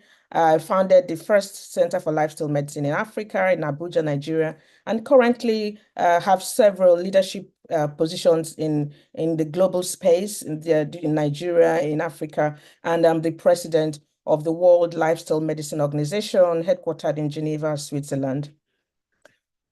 why are we having this conversation this afternoon? And I must congratulate Access Bank and thank you for inviting me to have this chat with the women. I'm a woman, so hey, but I have to say, we are the foundation, the bedrock of the family and the society and the world. And so it's important to us that we have a bank that really thinks about what our welfare. I listened earlier on to the young lady who shared about the vision of W and going from business to health to, all kinds of things that you're doing for women. Well done, and just keep soaring with that. Today, we're just going to hone in on chronic diseases. And, so the objective of this meeting is to have a chat about chronic diseases. What are they? Do we even know what they are? Is it possible to reverse them? You already have chronic diseases. Is it possible to reverse them? What are the current treatment modalities that we have in the world right now? And what is lifestyle medicine going to bring on board? And we're going to talk about how my dreams of reversing chronic diseases is possible. So like the lady who was sharing a lived experience earlier was saying to us before we had that tech glitch, it is possible to put apply some brakes to certain nasty diseases. And sometimes, in appropriate cases, even send them packing and reversing them. And you going back to your doctor and your doctor saying, oh, I can't see a trace of this illness anymore. But how can we achieve that? We are going to find out in a minute. So what are chronic diseases? Chronic diseases are really conditions that last at least 1 year, illnesses that last at least 1 year. Initially, you start getting ill. Instead of take tablets, do this, and you're okay. You find out that after 3 months, you're still unwell. I'm thinking, what's going on here? And then 6 months, and then 9 months. By the time you're hitting 12 months, we really say that this is a chronic illness. And there are several examples that we're going to mention in a minute. Now, these conditions are ongoing and they will usually require medical attention and medical care. And many times will limit your activities of daily living, just limit where you perform some of people may not even be able to go to work again. Some people may not be able to move around as they used to, and so on and so forth. And, again, some of the illnesses that we know, the common chronic diseases are cancer, heart disease, stroke, diabetes, like the lady was speaking about earlier, arthritis. So every system in your body, you will have a chronic illness. In your brain, you'll have dementia or Alzheimer's. In the heart, you have talked about the heart disease, and stroke can happen from issues in the heart and the blood vessels. Or diabetes, a metabolic illness. Your joints, you can have arthritis. What about the women's health? You can have PCOS, endometriosis, and so on and so forth, even fibroids. So there are many, every system in the body you pick up, there will be a chronic illness that is related to it. And we know that these chronic illnesses come about out of four main reasons why they happen. Physiological reasons, environmental reasons, genetic reasons, and behavior. So but all of these things can be pegged with behavior. Behavioral practices, when you change them, you can affect your physiology in the positive way. You can affect your environment in a positive way. You can actually affect your genes, your genetic expression, if you peg everything with your behavior. And if you listen to the word peg, it is physiology, environment, and genes. So this is what we want you to know, to lay a foundation. What are chronic diseases? Where are they coming from? Where is cancer coming from? Where is diabetes coming from? At the bottom of all of the chronic illnesses or chronic diseases, and we haven't mentioned a few, but these are just the common ones, is chronic inflammation. You must have heard somebody here throw out the word free radicals.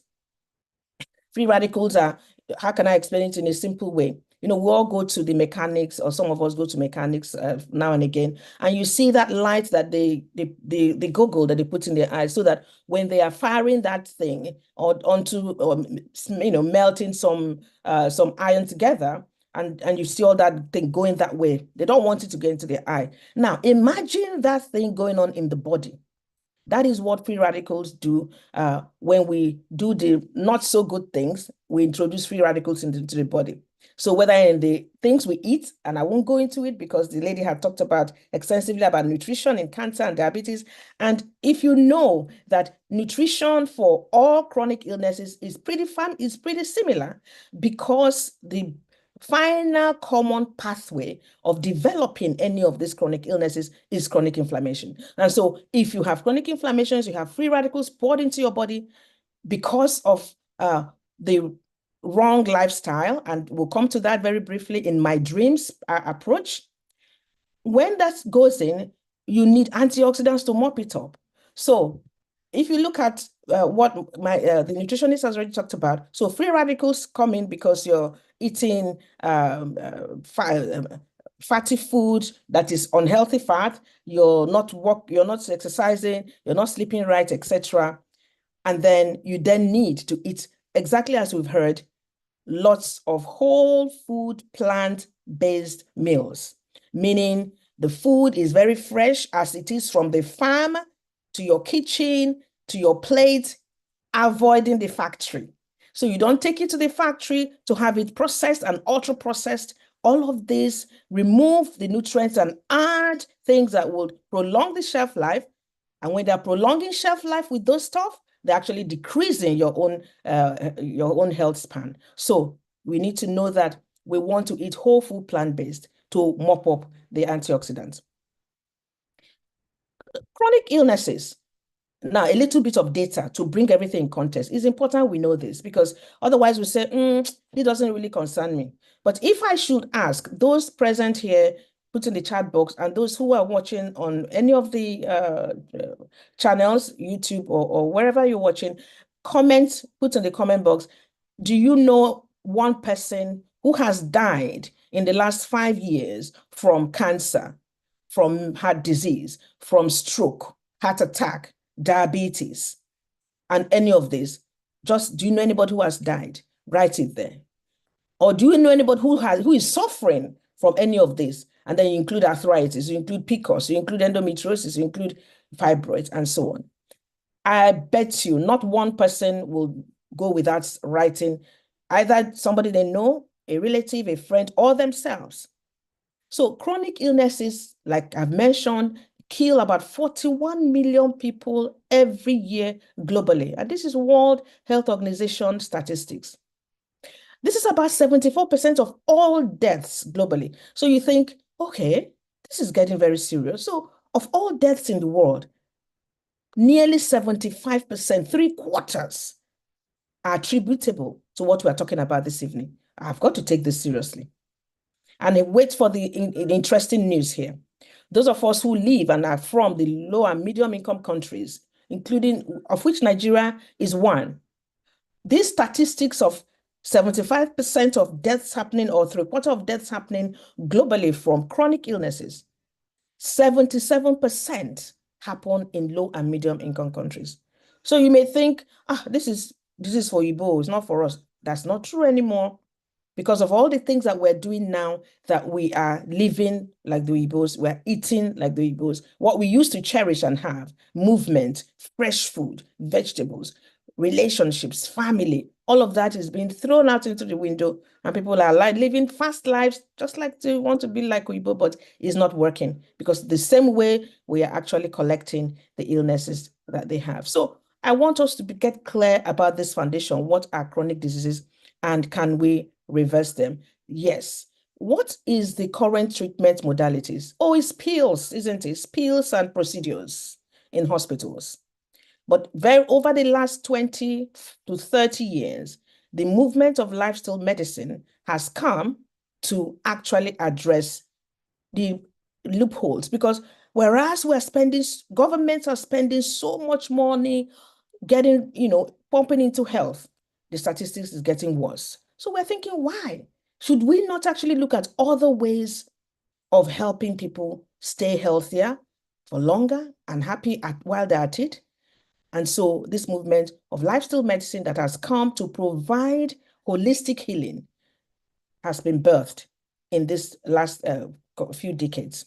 And so you will see that Holistic healing, again, is important to mention that it is an all-rounded way of healing. So not just your physical body okay, they have a lump, okay, they have some obstruction, we go in, we cut it, we reanastomose the intestines, boom, the person goes home.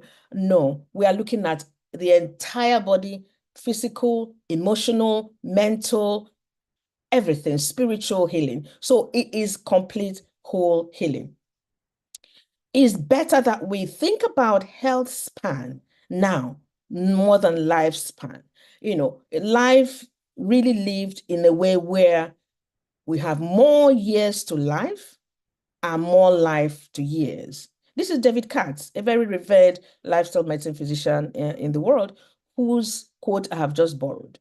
We need to have more years in the life we live and more life in the years we live. So if you look at it, we're talking now more of health span rather than lifespan. And this diagram just kind of illustrates that if you are not living the way I'm soon going to dive into now, it's not an optimized lifestyle. And so you don't have an optimized health span. You can see that you begin to get age-related disease sooner than the person who is on the second level of this diagram, who's had and enjoyed an optimized health span, living much longer before any health-related disease come on. And I use a quick women example to give you this. If you start the moment you're born, or as a matter of fact, before your mom births you, before she conceives you, and she is using all of this optimization formula or methods we're going to share very briefly, and then she births you, and then you begin to continue to live that life with the dreams, my dreams approach. You are living it, and by the time we get to menopause, globally, menopause is average about 51 years old. Many people, even before that 51-year-olds, begin to have the age-related disease coming on. So things like all the things we've mentioned, they say, oh, well, I'm getting older, so it's happening. Or even when the menopause happens, you get bogged down with everything: hot flushes, night sweats, mood swings, body pains, arthritis worsening, etc. And that's for somebody who has not used the optimization approach. But the person who has optimized their health span will enter menopause at the same 51, but will be jiving, happy, healthy, well, and a good 10 years in menopause, and they're living no hot flushes, no body pains, no arthritis. I'm thinking, hang on, are we not age mates? But I don't hear you say that you have hot flushes. I don't hear you say you have this or you have that. That's because the person has optimized. And maybe it's even at 61 or at 65 that they begin to have niggly things. So you see, their health span is much longer than that person who has not optimized their health span. Now, I've talked about the chronic disease burden that we have. So I move very quickly to what is lifestyle medicine and why is it the answer that we need to reverse chronic diseases. Now, lifestyle medicine is a new specialty in medicine. But one thing is beautiful about it. It is an interdisciplinary specialty, meaning it's not only doctors or physicians like myself who are in this team, but we have, of course, the physician there with the name lifestyle medicine. However, you have all the allied health professionals like the nutritionists, the dietitians, the physiotherapists, the health coaches, just to name it, and even all the specialties in medicine. So it's not just the general practitioner or the family physician, but everyone in medicine, the nurses, the pharmacists, just name it. We are all part and parcel of lifestyle medicine. And this specialty is a new specialty that has been created to address mainly chronic diseases. The approach of lifestyle medicine prevents, treats, and oftentimes, in appropriate cases, reverses the course of these chronic illnesses using behavioral changes. So when you peg these things on your behavior, you can get a reversal. And these behavioral changes are in the diets that we eat, the diet and nutrition. That's a biggie. That's the big part of lifestyle medicine. It's in our relationships that we keep, friends, family, work, all of that, all our relationships, maintaining positive psychology and positive health with our positive relationships. It's in the physical activity or exercise that we do or do not do. The WHO has made them some recommendations. It's in avoidance of toxic substances like tobacco, alcohol, and all these drugs that form nasty things in our body, drugs of dependence, even habits of dependence. We need to avoid anything that causes dependence and is toxic. It's in our mental health and well-being. It is in our stress management and regular medical checkups. And finally, is in our sleep. So if you go back to the slide I showed you at the beginning, where you have the cycle of your diet, your relationships, your exercise pattern, your avoidance of toxic substances, mental health and well-being, stress management and medical checkups, and your sleep, you get the word dreams. And I have this wonderful vehicle of my trademarked My Dreams of a healthy and happy and longer life is possible. My dreams of reversing chronic diseases is possible using those parameters of behavior and changing them in the appropriate way. So we quickly dive through the 6 pillars of lifestyle medicine, ably represented in My Dreams, DREAMS. That should help you to remember when you're sharing with your friends, when you're trying yourself to adopt this optimized health span, and you're going around doing it. That's so easy to remember using My Dreams approach, Dr. Monye's dream approach. You saw how I recognize my colleague, David Katz, Dr. David Katz. Please, you are free to share my cycle, but please recognize and where it has come from. So diet. I'm going to very quickly judge through each of the pillars because I just will mention evidence that is behind it. We say that lifestyle medicine approach without scientific evidence does not exist. So everything we're going to be discussing is strongly based on scientific evidence, lots and lots of research over the last 40 years. With diet, there's a spectacular study, the Direct trial, that demonstrated that with significant weight loss of 15 kilograms or more through an intensive weight management program, you can have remission of type 2 diabetes in almost half of the participants after 12 months, when it was compared to only 4% in the control group. So this study was done about 15 years ago. And the study highlights that when remission is linked to the amount of weight loss, it is a practical goal if you are a health coach, a primary care physician, a nutritionist, and so on, for individuals newly diagnosed with type 2 diabetes. I want to caution here, though, that the success rate of remission of diabetes, for example, using weight loss and food, as you can see, and as was discussed earlier, highly depends on how quickly the person enters the program. So, for example, if the person has been diabetic for 20 years, 25 years, there's less likely to have remission compared to somebody who was diagnosed a year, 2, 3, 4, 5 years ago. So that's something you must pay attention to. And all we are saying is whole food, meaning, as you can see, fresh food from the farm, cooking it in the proper way, mainly plants. And if you're going to eat animal at all, avoid red meat. Red meat causes cancer, it just causes inflammation and can cause any of the things we've described. It can give you chronic inflammation. So the nuts are there, the fish or chicken without the skin, etc. Now, this is what the nutritionist has talked very extensively on. So remember, the first pillar is your food, and it has to be whole food, plant-based.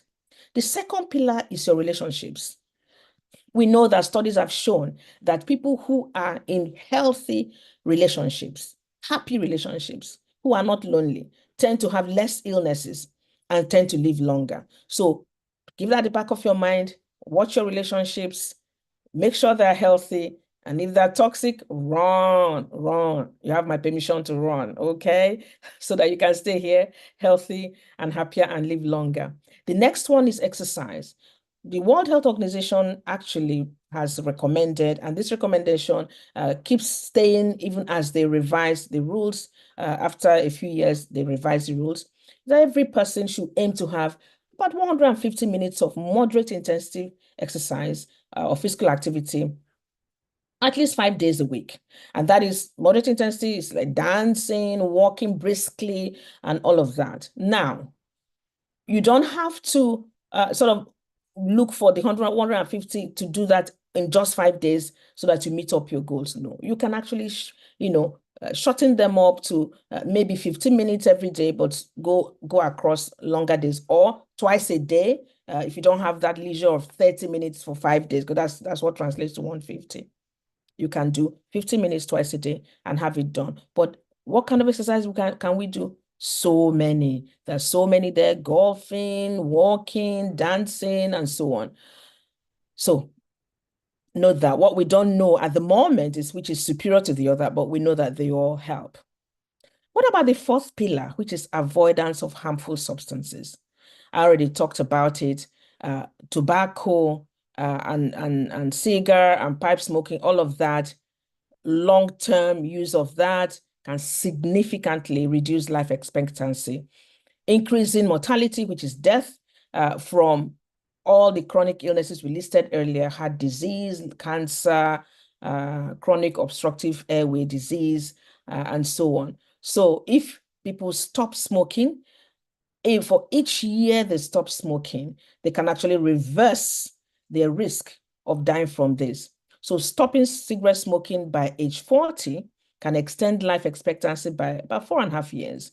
And if you add 3 more, you can add 3 more disease-free years to your life. So I've just touched on tobacco. There are many other things that are substances of abuse that can actually shorten life. And so if you stop them completely, you can reverse that chronic illnesses that come from those risk factors. What about M for managing stress, mental health and well-being, and medical checkups? Thankfully, the dietitian has touched on medical checkups for the M, but I'm just going to say that we know that mind-body interventions such as mindfulness-based therapies can reverse stress-related processes. Yes, it really can. Study shows it over and over and over again. Improving physiological regulation and promoting well-being, also promoting health span and longevity along the life that one lives. We know that chronic stress can negatively impact health. So we don't even need anyone to tell us that. Even when we go through that, we know that. When you are constantly stressed, your blood pressure is up, you are at risk of diabetes, you are at risk of breast cancer, and so on. All the chronic illnesses that come from chronic inflammation can happen when we are chronically stressed. So what does that mean? It means that if you can manage the stress, you can actually reverse these conditions. And we know that that is true. Finally, sleep. This is the biggest one for me, because see, if you sleep well, you can regulate your food. Why is that so? Sleep, while you're having your sleep, there are sleep hormones we call leptin and ghrelin, which go to work once we go to sleep about the hours of 12 midnight and 3 a.m. The Almighty has created us in such a way that we have a biological clock that all the hormones in our bodies just trip around and regulate ourselves. In the night when we're sleeping, our brain is supposed to be mopping up all the nonsense, in our system, and just getting us, it's like sweeping. So those hours of sleep are very essential to sweep clean your body, sweep clean your brain. That is why also people who have chronic sleep problems are at higher risk of Alzheimer's, where nasty proteins are deposited in the brain and can cause Alzheimer's. What is very interesting is that, governments all over the world are looking for medications to actually attack these proteins. Only yesterday, I think it was, the United Kingdom government stepped down on approving a new medication for Alzheimer's that is meant to break down these nasty proteins that are deposited over the years that cause Alzheimer's, because it's too expensive for the results they get on the NHS. But I sat on that. When I heard that, and I said, hang on, wouldn't it be better to actually show people what to do so that that protein is not deposited in the first place, rather than looking for medication to crush it and pull it out of the body? A medication they actually find is far too expensive for the results it gives. So we need to sleep. We need to sleep. There was a study among about 300 medical students that found out that 97% of them who used blue light emitting devices. And what are blue light emitting devices?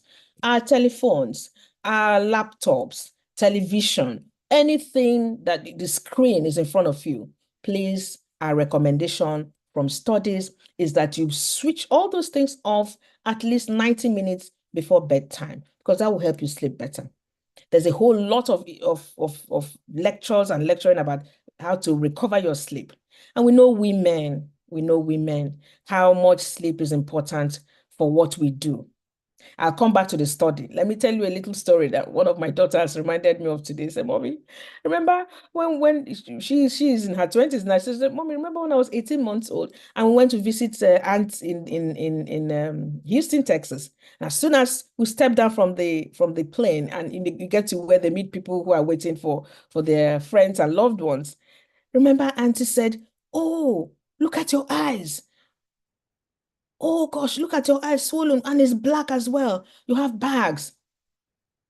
And I said to her, yes, I had two little children. You were 18 months, your sister was 3, and it was sleepless nights over sleepless nights and so on. Anyway, that was a joke. And she said, Mommy, that was when you said to use eye cream. I said, yes, in my early 30s. I never knew I would start that early. Okay. So women look after the entire family. You are in charge of food, you're in charge of this, you're in charge of the children. And when you've just had children, you have many, many sleepless nights and you are at risk of lots of things. So sleep is a very significant thing that women must know about. Poor sleep, chronically poor sleep, can predispose you to cancer, can predispose you to heart disease, can predispose you to heart attack, plenty, can predispose you to stroke, to diabetes, and so on and so forth. So please, women, sleep is golden, right?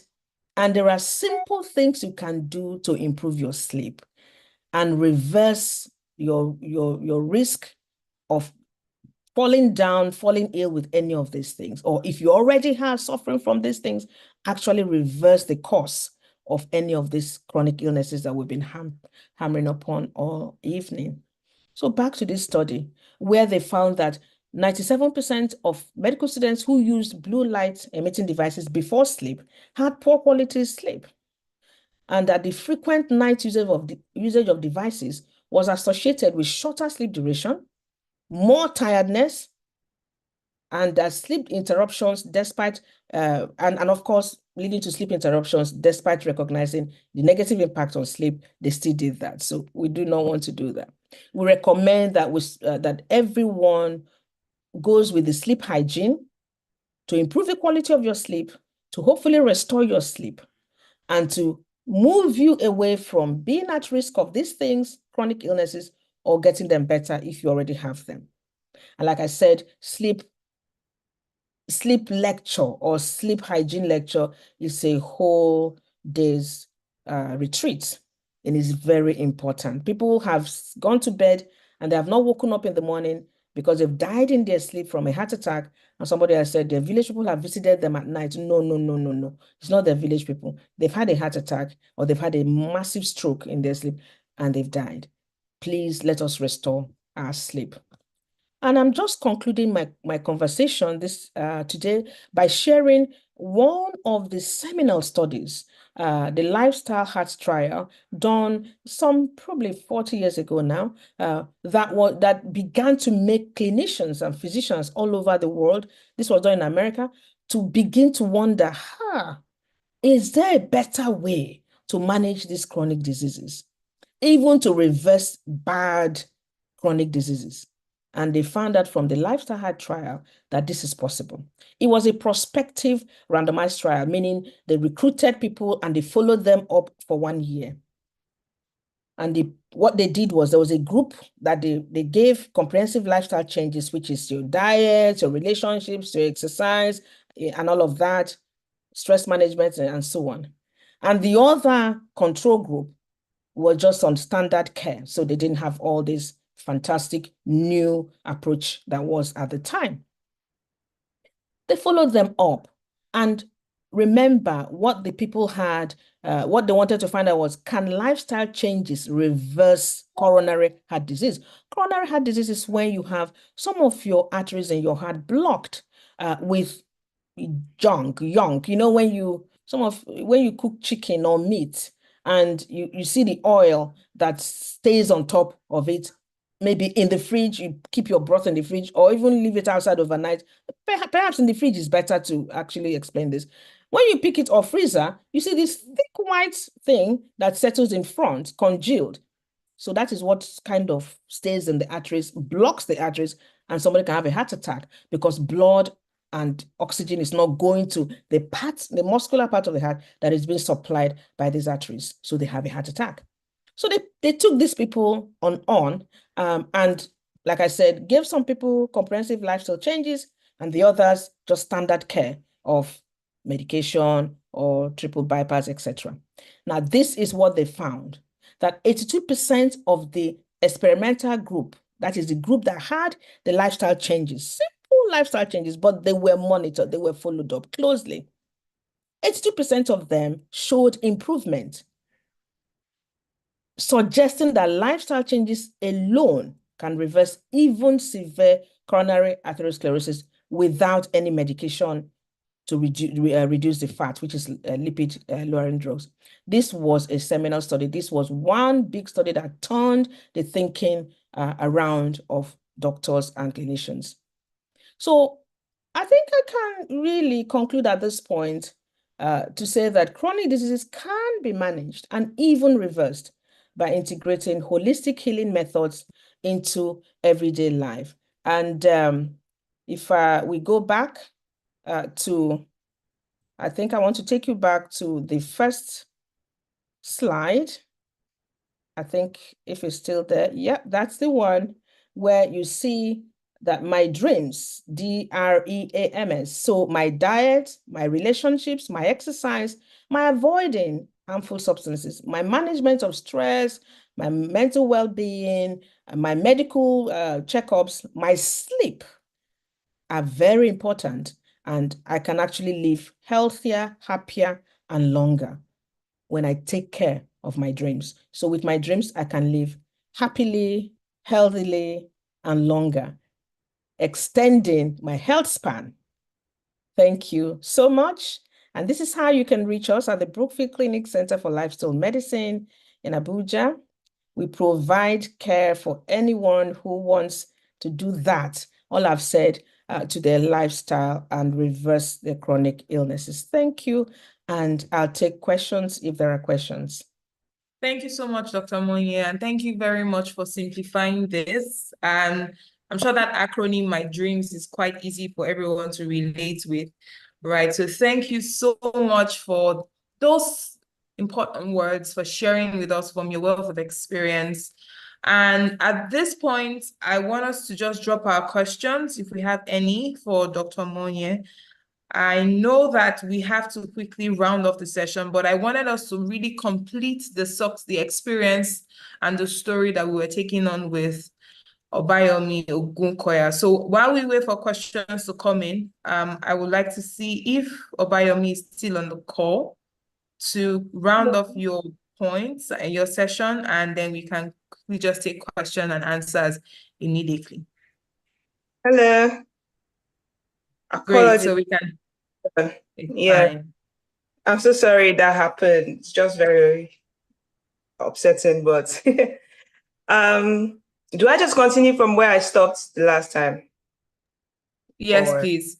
Okay. So I know we got to the point where you were really talking about how your mom was beginning to, get into the recovery phase as a result of some of the things that she got to eat. Yes. Yes, absolutely. So when my mom was, when we got home, so this is the question they always ask is, how were you able to help change your mom's lifestyle? So when I got home,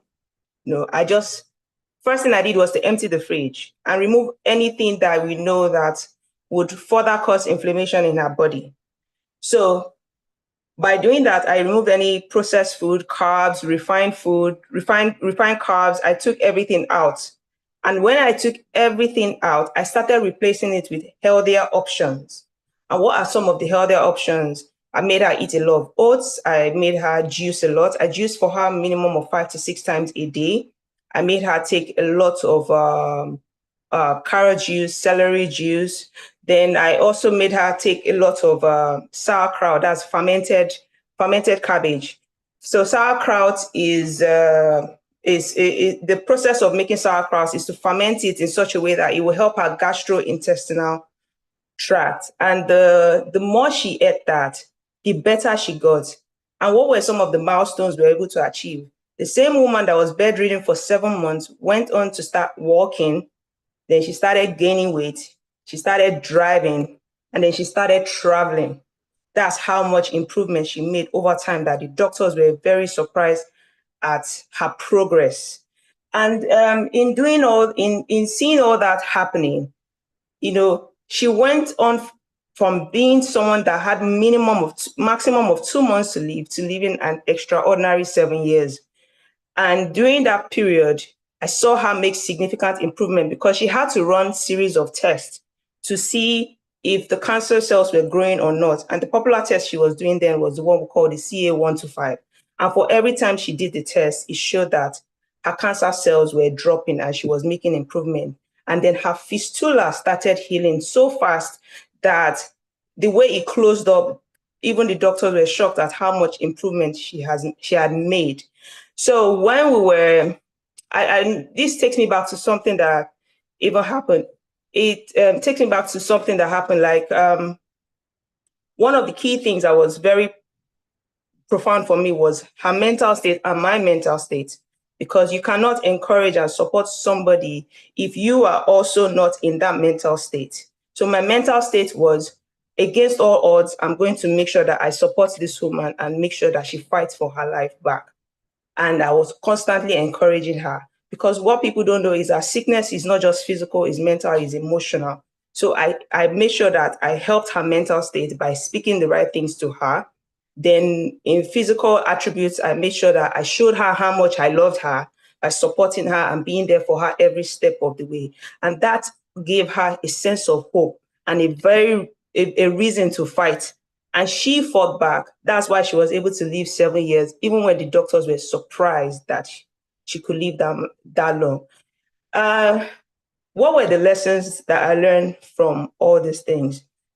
One of the things that the palliative team said, like proactive health management, one of the things that the palliative team said when they came to meet her, even though they were telling her that she should prepare to leave some of her properties, documents that she might leave any moment from now, they were able to do a bit of background study and found out that she used to have hormonal related issues before she got to the age of menopause.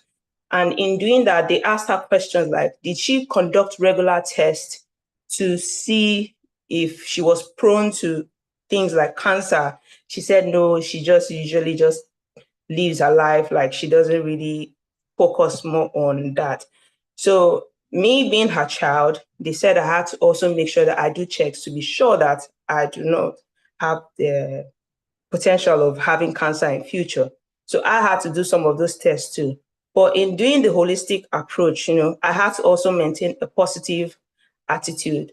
And then if that was what birthed the coming of the beginning of my passion and my drive for nutrition and diet and lifestyle, that if my mom that was diagnosed with stage 4 ovarian cancer and had intestinal fistula, that was told she had 2 months to live, can live an extra 7 years, then I believe the body has the ability to fight back and heal itself. And that was how I started getting very interested in cancer. And I've been able to help a lot of people that have cancer, help them, encourage them, and fight back. And some of them have had amazing results. But it all started from their mindset.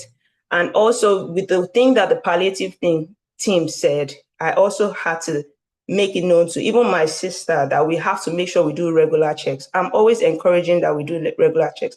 As they had to do run a few blood tests a few weeks ago, and I had to book an appointment for my pap smear. So it's not enough that you are just eating right. You can also live a life where you prevent yourself from actually being in that position where you are told you have cancer. So living that life and also eating a lot of healthy things, working on your immune system, working on your gastrointestinal tract, keeping a positive mindset and an approach to life.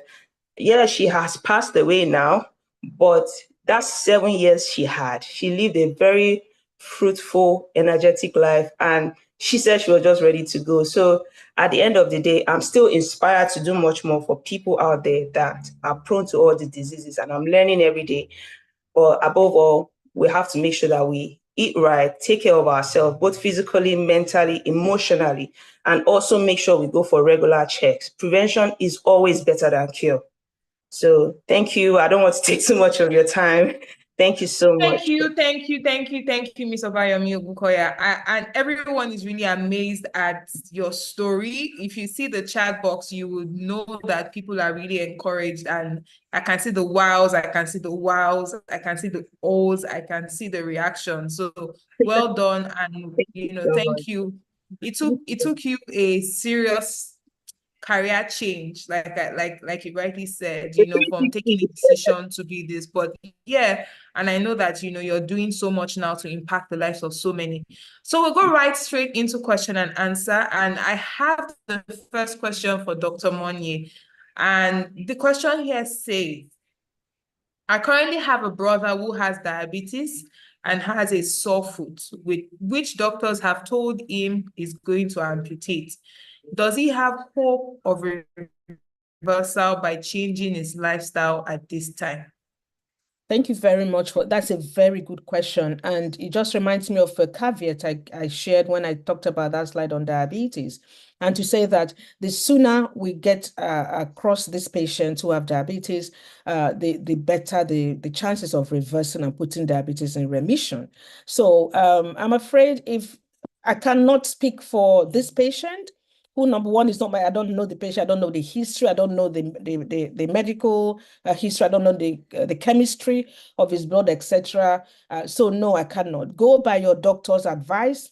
And if that is the way forward, fine. But also, now that you have all this information, ask your doctor, while we're considering amputation, can we begin lifestyle interventions? And I have to say, your doctor may not know that. I may just wave you off and contact any doctor or health practitioner, health coach, nutritionist. Look at this lady. I'm sorry, I can't remember her name. Look at the amazing lived experience she has, from being given just a couple of months to live to 7 years, from having the cancer markers go up and then completely normal, getting healing happening. She mentioned two things, which I want to just touch on. She talked about using sauerkraut for the mom. Sauerkraut is fermented cabbage. The nutritionist also talked about fermented food like iru and pap. Let us know that, please, the D of my dreams is diet and nutrition. That comes directly under that. What do they do with your nutrition? They change your microbiomes, your gut microbiomes, and that's a big new topic. We now know that everything that happens in our body, including our brain, is directed from the gut. And it is these microbiomes that we should feed with fiber-rich food that actually do it. So please know that you can immediately, can you all still hear me? Okay. Oh, yes.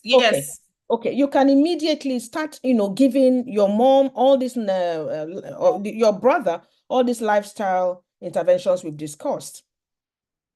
And let your brother have a positive mindset. The lady who talked about her lived experience continued to hammer it. And that's the R in my dreams. Positive health, positive relationships, positive mind health. Please, that's also very important. So that's the advice I have to give for that. Thank you so much, Dr. Monye. Thank you very much for that response. I have one question here for Adiola Adeleye, and the question is really around soy. So the question says, I was told not to eat soy because it helps fibroid grow. How true is this, especially as Dr. Adiola has advised us to include soy in our diet to help prevent cancer? So I don't know if Adiola heard that question. Oh, yes, I'm here now. All right, great. So did you get the question, or would you want me to take it again? Yeah, that will be fine. Okay. So the question says, I have a question about soy. I was told not to eat soy because it helps fibroid grow. How true is this, especially as Dr. Adiola has advised us to include soy in our diet to prevent cancer? Okay, thank you for the question. There is no research that has shown that soy helps fibroid grow. There is no concrete research that has shown that soy helps fibroid grow. So it's fine to eat soy.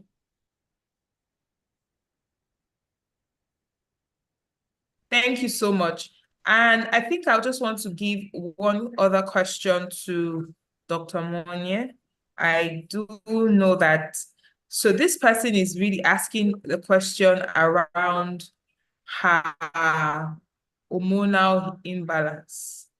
And she's saying, I have hormonal imbalance, and as a result, I got into menopause very early at 32, 33. What can I do? I need help. Wow. First of all, I'm really sorry to hear this. It can be quite devastating when a young woman goes into premature ovarian failure, which is what has happened. How old is this person now? 33. Okay, that's a 3 So she now. said she got into menopause at 33, but let me just see if she provided her age. No, she didn't provide her age currently. Okay. We know I have evidence, I'm not citing a research evidence now, but I'm citing a couple of patients' evidence who have had primary ovarian, two actually in my head right now. One went on to have 3 children, the other has had her child. The one that went on to have 3 children is 59 years old now, but the one who has a child had the child is about a year, 2 years. No, hang on. Child was born the COVID year, so 4 years old now. And when I met her, as somebody I was advising, a patient, she was about 38, I think, and she'd gone into premature ovarian failure. So I advised her about, holistic healing, including spiritual, finding out what faith she had and so on, and just counseling her gently, coaching her gently to have positive health, draw strength from her faith, etc. So if you remember that circle of holistic health, and despite premature ovarian failure, I cannot tell you how it happened, but they have children now. So I'm not going to give you false hope, because premature ovarian failure is a very serious condition. It means you don't ovulate anymore. But we also know that all of these lifestyle changes that is in my dreams, your diet, your relationships, your positive mind health, staying positive in life, exercise, etc., you have in my dreams. If you put them together and you begin to do them, you just don't know if you will fall into the statistics of those who would reverse their condition and have hormonal balance. But also, since you have, it's very clear, it's premature ovarian failure. So that is really what I have to advise on that.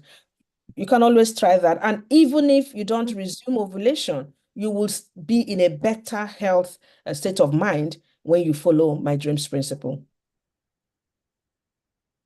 Okay, so I know Dr. Moye has to run because Dr. Moye is doing so much in the lifestyle medicine space. So I will take this last question for Dr. Moye, and we would we will just give a warm round of applause and appreciation to Dr. Moye as she just takes her leave. So this question says, this question is really around hyperthyroidism. So this person is asking, can hyperthyroidism also be reversed with healthy lifestyle, especially during pregnancy? For hyperthyroidism, we are not at the stage yet where we'll say, do not take your levothyroxine. You will take your levothyroxine, but it will not stop you from applying all of these principles in my dreams. Now, you have to understand something, that one of the things that lifestyle approach in the 6 pillars of my dreams will give anyone is actually giving you a chance to either stop your pills, whatever the condition is, or reduce the dose of what you're taking. Like I've had some patients who came to me, they're on insulin and they're on tablets. And by the time we are done with the treatment season, they've been able to go off their insulin completely and reduce the dose of whatever it is they're taking, glucophage or whatever. And they just didn't quite get to completely stopping it. But it's a journey. And so they continue. They just don't know whether as they go on, as the years go on, and their body recovers and their body heals with all that we're doing, or they are doing rather, because it's really you who does that. We just help you and support you through it. That will happen. But yes, so sometimes we have a full reversal. Other times we have remission or reduction of the dosages of what you're taking. So you may be able to reduce your levothyroxine when you apply these principles, or you may just have to stay with that. And in pregnancy, it's very important that your thyroid function is top notch, even if it means taking levothyroxine, please. Right. Thank you so much, Dr. Moye. Thank you very much for all that you have shared. My dreams, honestly, is one of the highlights for me, and I have taken them down. I think it should be even something that people put on their phones or their devices as you go around. So you know that this is something you have to stay by as a daily lifestyle, habit, and as you go on. So thank you so much, Dr. Moye. We're grateful for your time, and we wish you so well in all your endeavors as you go on. Thank you so much, Ma.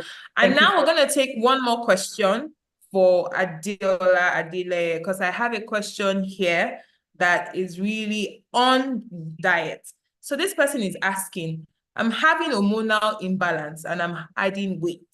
Please, what are the diets I need to go for, or what meals do I need to include in my diet, as a result of this situation?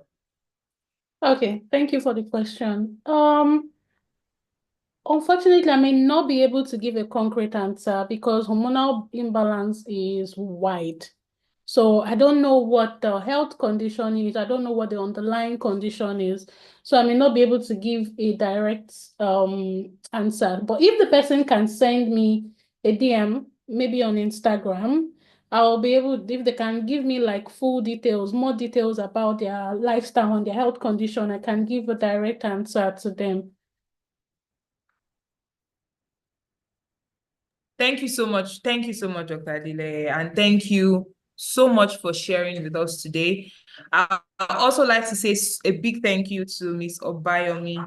I know that, a lot of people have reacted to your story, and you can also just share, how we can reach you, how you can be contacted here on, and we'll definitely share it on the YouTube chat for people to get in touch with you.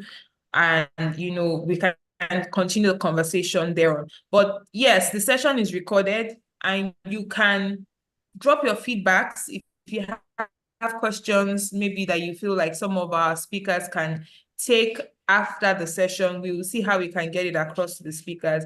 Thank you so much, Obayomi. I'd like you to just say your final words, and then we can go right into the wrapping the session. Thank you. Thank you so much. It's been a privilege, talking to you guys, listening to Dr. Diola, listening to Dr. Moye, and learning from them. Yes, if you want to contact me, you can contact me via my Instagram, my Facebook, at Green Crystal Wellness, or you can send me an email, greencrystalwellness@gmail.com. But usually I'm very active on my Instagram at Green Crystal Wellness. So that's how people can reach me. Yeah. Great. Thank you so much. Thank you. And thank you all for being here. Please do well to fill the feedback form in the chat box. Also do well to drop your comments and feedback on everything. You can indicate interest for any of the products that we had shared earlier. And to wrap up the session for us today, I would like to bring on the unit head of Women Banking team in person of Bimpe Gisori to take the closing remarks. Good evening, Bimpe, and thank you for joining us today. Thank you, Busola. Thank you so much. This was quite an interesting session. Thank you, Dr. Diola. Thank you for going deep into the diet. Thank you. I would like to ask a simple question. How healthy is turkey? Is it healthy? I'm sorry. Thank you very much. I'm a registered dietitian. I'm not a doctor. So you can address me as dietitian Adiola. Okay. Yes. Thank you very much. Yeah, turkey is fine. Turkey is healthy. It's a very good source of protein. So you can choose methods like, grilling. Yeah, grilling, because turkey can be quite fatty. So when you can drip some of the fat out of it. So you can do grilling, you can do air frying just to reduce some of the fat around it. But apart from that, it's a very good source of protein. Thank you so much. Thank you, Diola. Thank you so much. Thank you for sharing. Thank you for giving us your time. And above all, Dr. Moya has gone. I just want to say thank you. But above all, I want to say, Obayomi, your story resonated with me because my mom went through that journey. But I see what you did, and I need to commend you. What you did was great. I will still reach out to you. Thank you for sharing, because it's not easy. It's 7 years. Wow. Because I could imagine all those 7 years if I had that opportunity. But thank you for sharing. Thank you for telling us the story. Thank you for even bringing it home for us. Thank you. Above all, what I want everybody to take home: eat right. We can't get it wrong, eating right. And I reflected in some few minutes and saying, as soon as we come to this world, every day we are getting older. Every day. As we celebrate birthday to birthday, we are getting older. Women, we need to take care of our health. First of all, eat right. Second, a positive mindset. I hope everybody will take this home. That's my own take home and my dreams. Thank you so much. Thank you for joining us in this session. It's our health month. It's coming to an end. It's a few days. Take up all the offerings. It's for you. Thank you so much. Busola, over to you. Thank you. Thank you very much, Bimpe. And I don't think I need to top that. So everyone, thank you for joining us, and do have a wonderful rest of the evening. Take on the opportunities like Bimpe said. Until we'll come your way next time, my name remains Busola, and see you on our next webinar. Bye for now.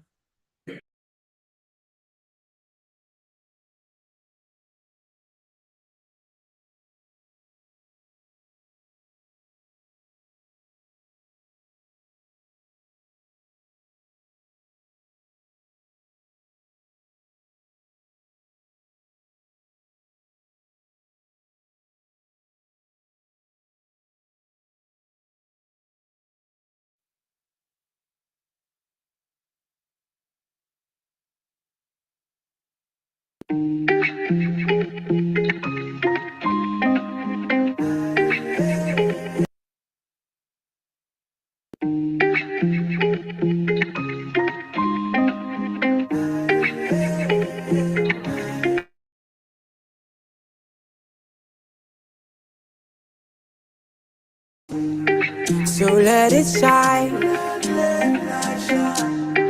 It's time to spread your wings and fly. Reach for the sky.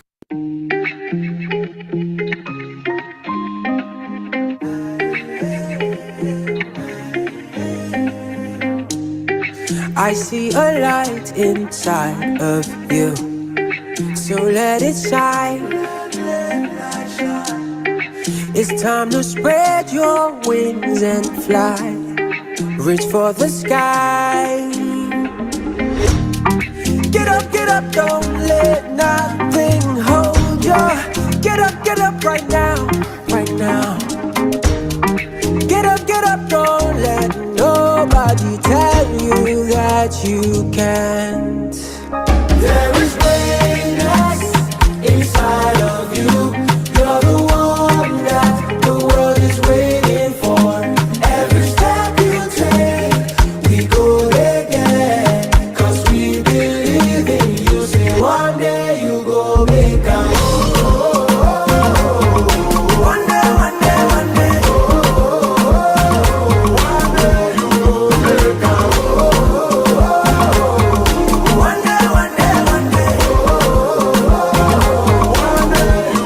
make a Don't let nothing push you down. Stand with the bow. Yes, we believe in you. Yeah. Don't you give up on yourself till the world knows who you are. Keep on shining. Get up, don't let nothing hold ya. Get up right now, right now. Get up, don't let nobody tell you that you can't. There is greatness inside of you. You're the one that the world is waiting for. Every step you take, we go there. Cause we believe in you. Say one day you go make a one day.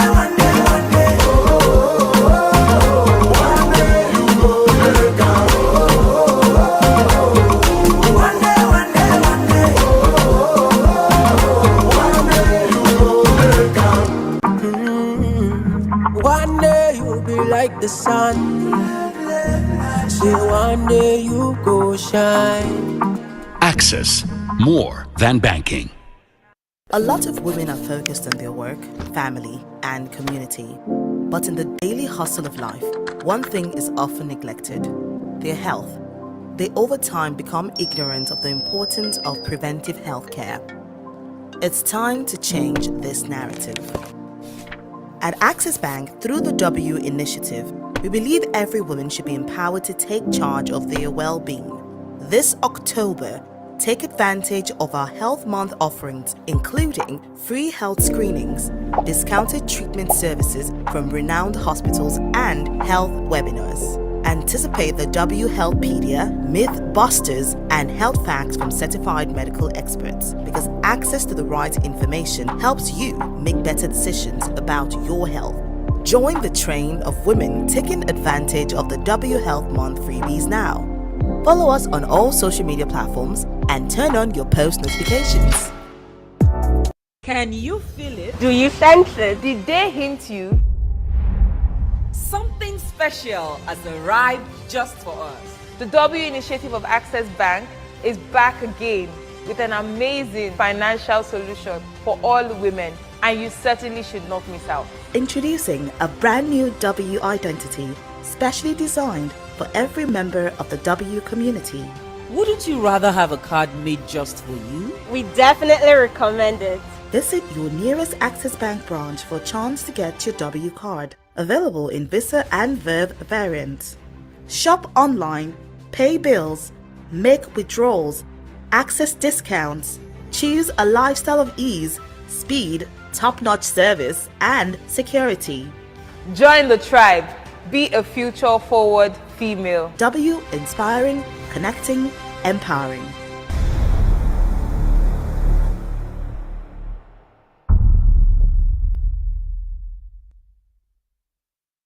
It's such a great time to be alive and a great time to be a woman. We are live here at Eco Hotels and Suites to celebrate Access Bank's International Women's Day 2023.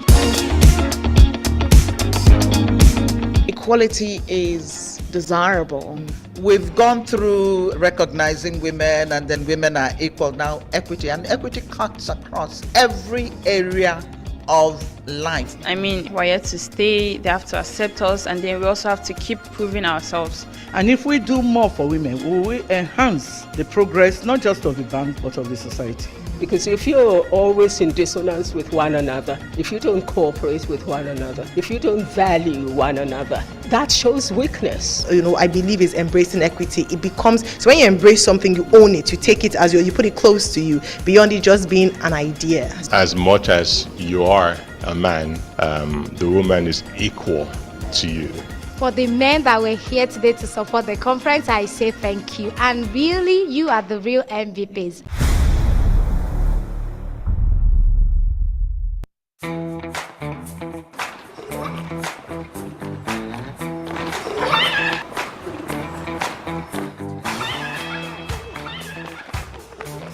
I'm tired of trying. I need help. I want to try IVF. I know it's expensive.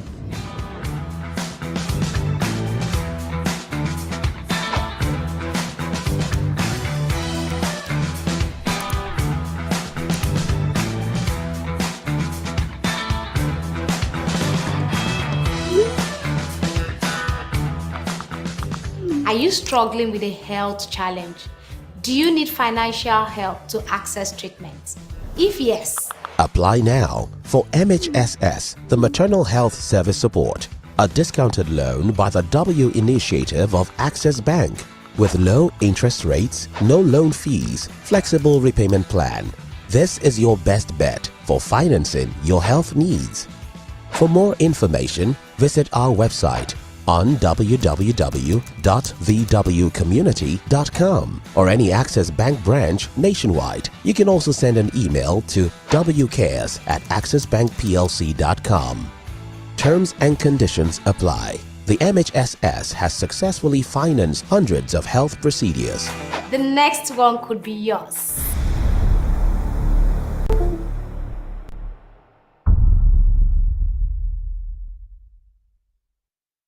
W is actually all about inspiring, connecting, and empowering women. And of course, we can only do this when we understand their needs and understand the pain points that these women have. So we generally have them as women in business. However, a woman running a school is running a business. A woman that has an hospital is also running a business. So we are trying to deepen the engagement within that large segment of women in business. And we've identified this sector of women that are professionals in the event industry. That industry in itself is controlling over $2 billion in Nigeria alone. In fact, it is projected that that sector would grow to about 2.4 trillion by 2026.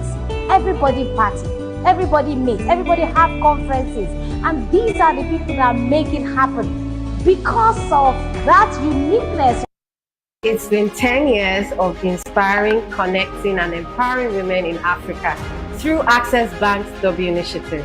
Our passion is fueled by one desire: to see women thrive. It's been an audacious, phenomenal, excellent, consistent, and truly amazing journey. Our impact speaks volumes with success stories of female beneficiaries across all our programs. W is officially 10. We remain committed to our mission as the W train never stops. Stay connected with us on our social media handles, Instagram, Facebook, X, and YouTube at DW Community. W is 10!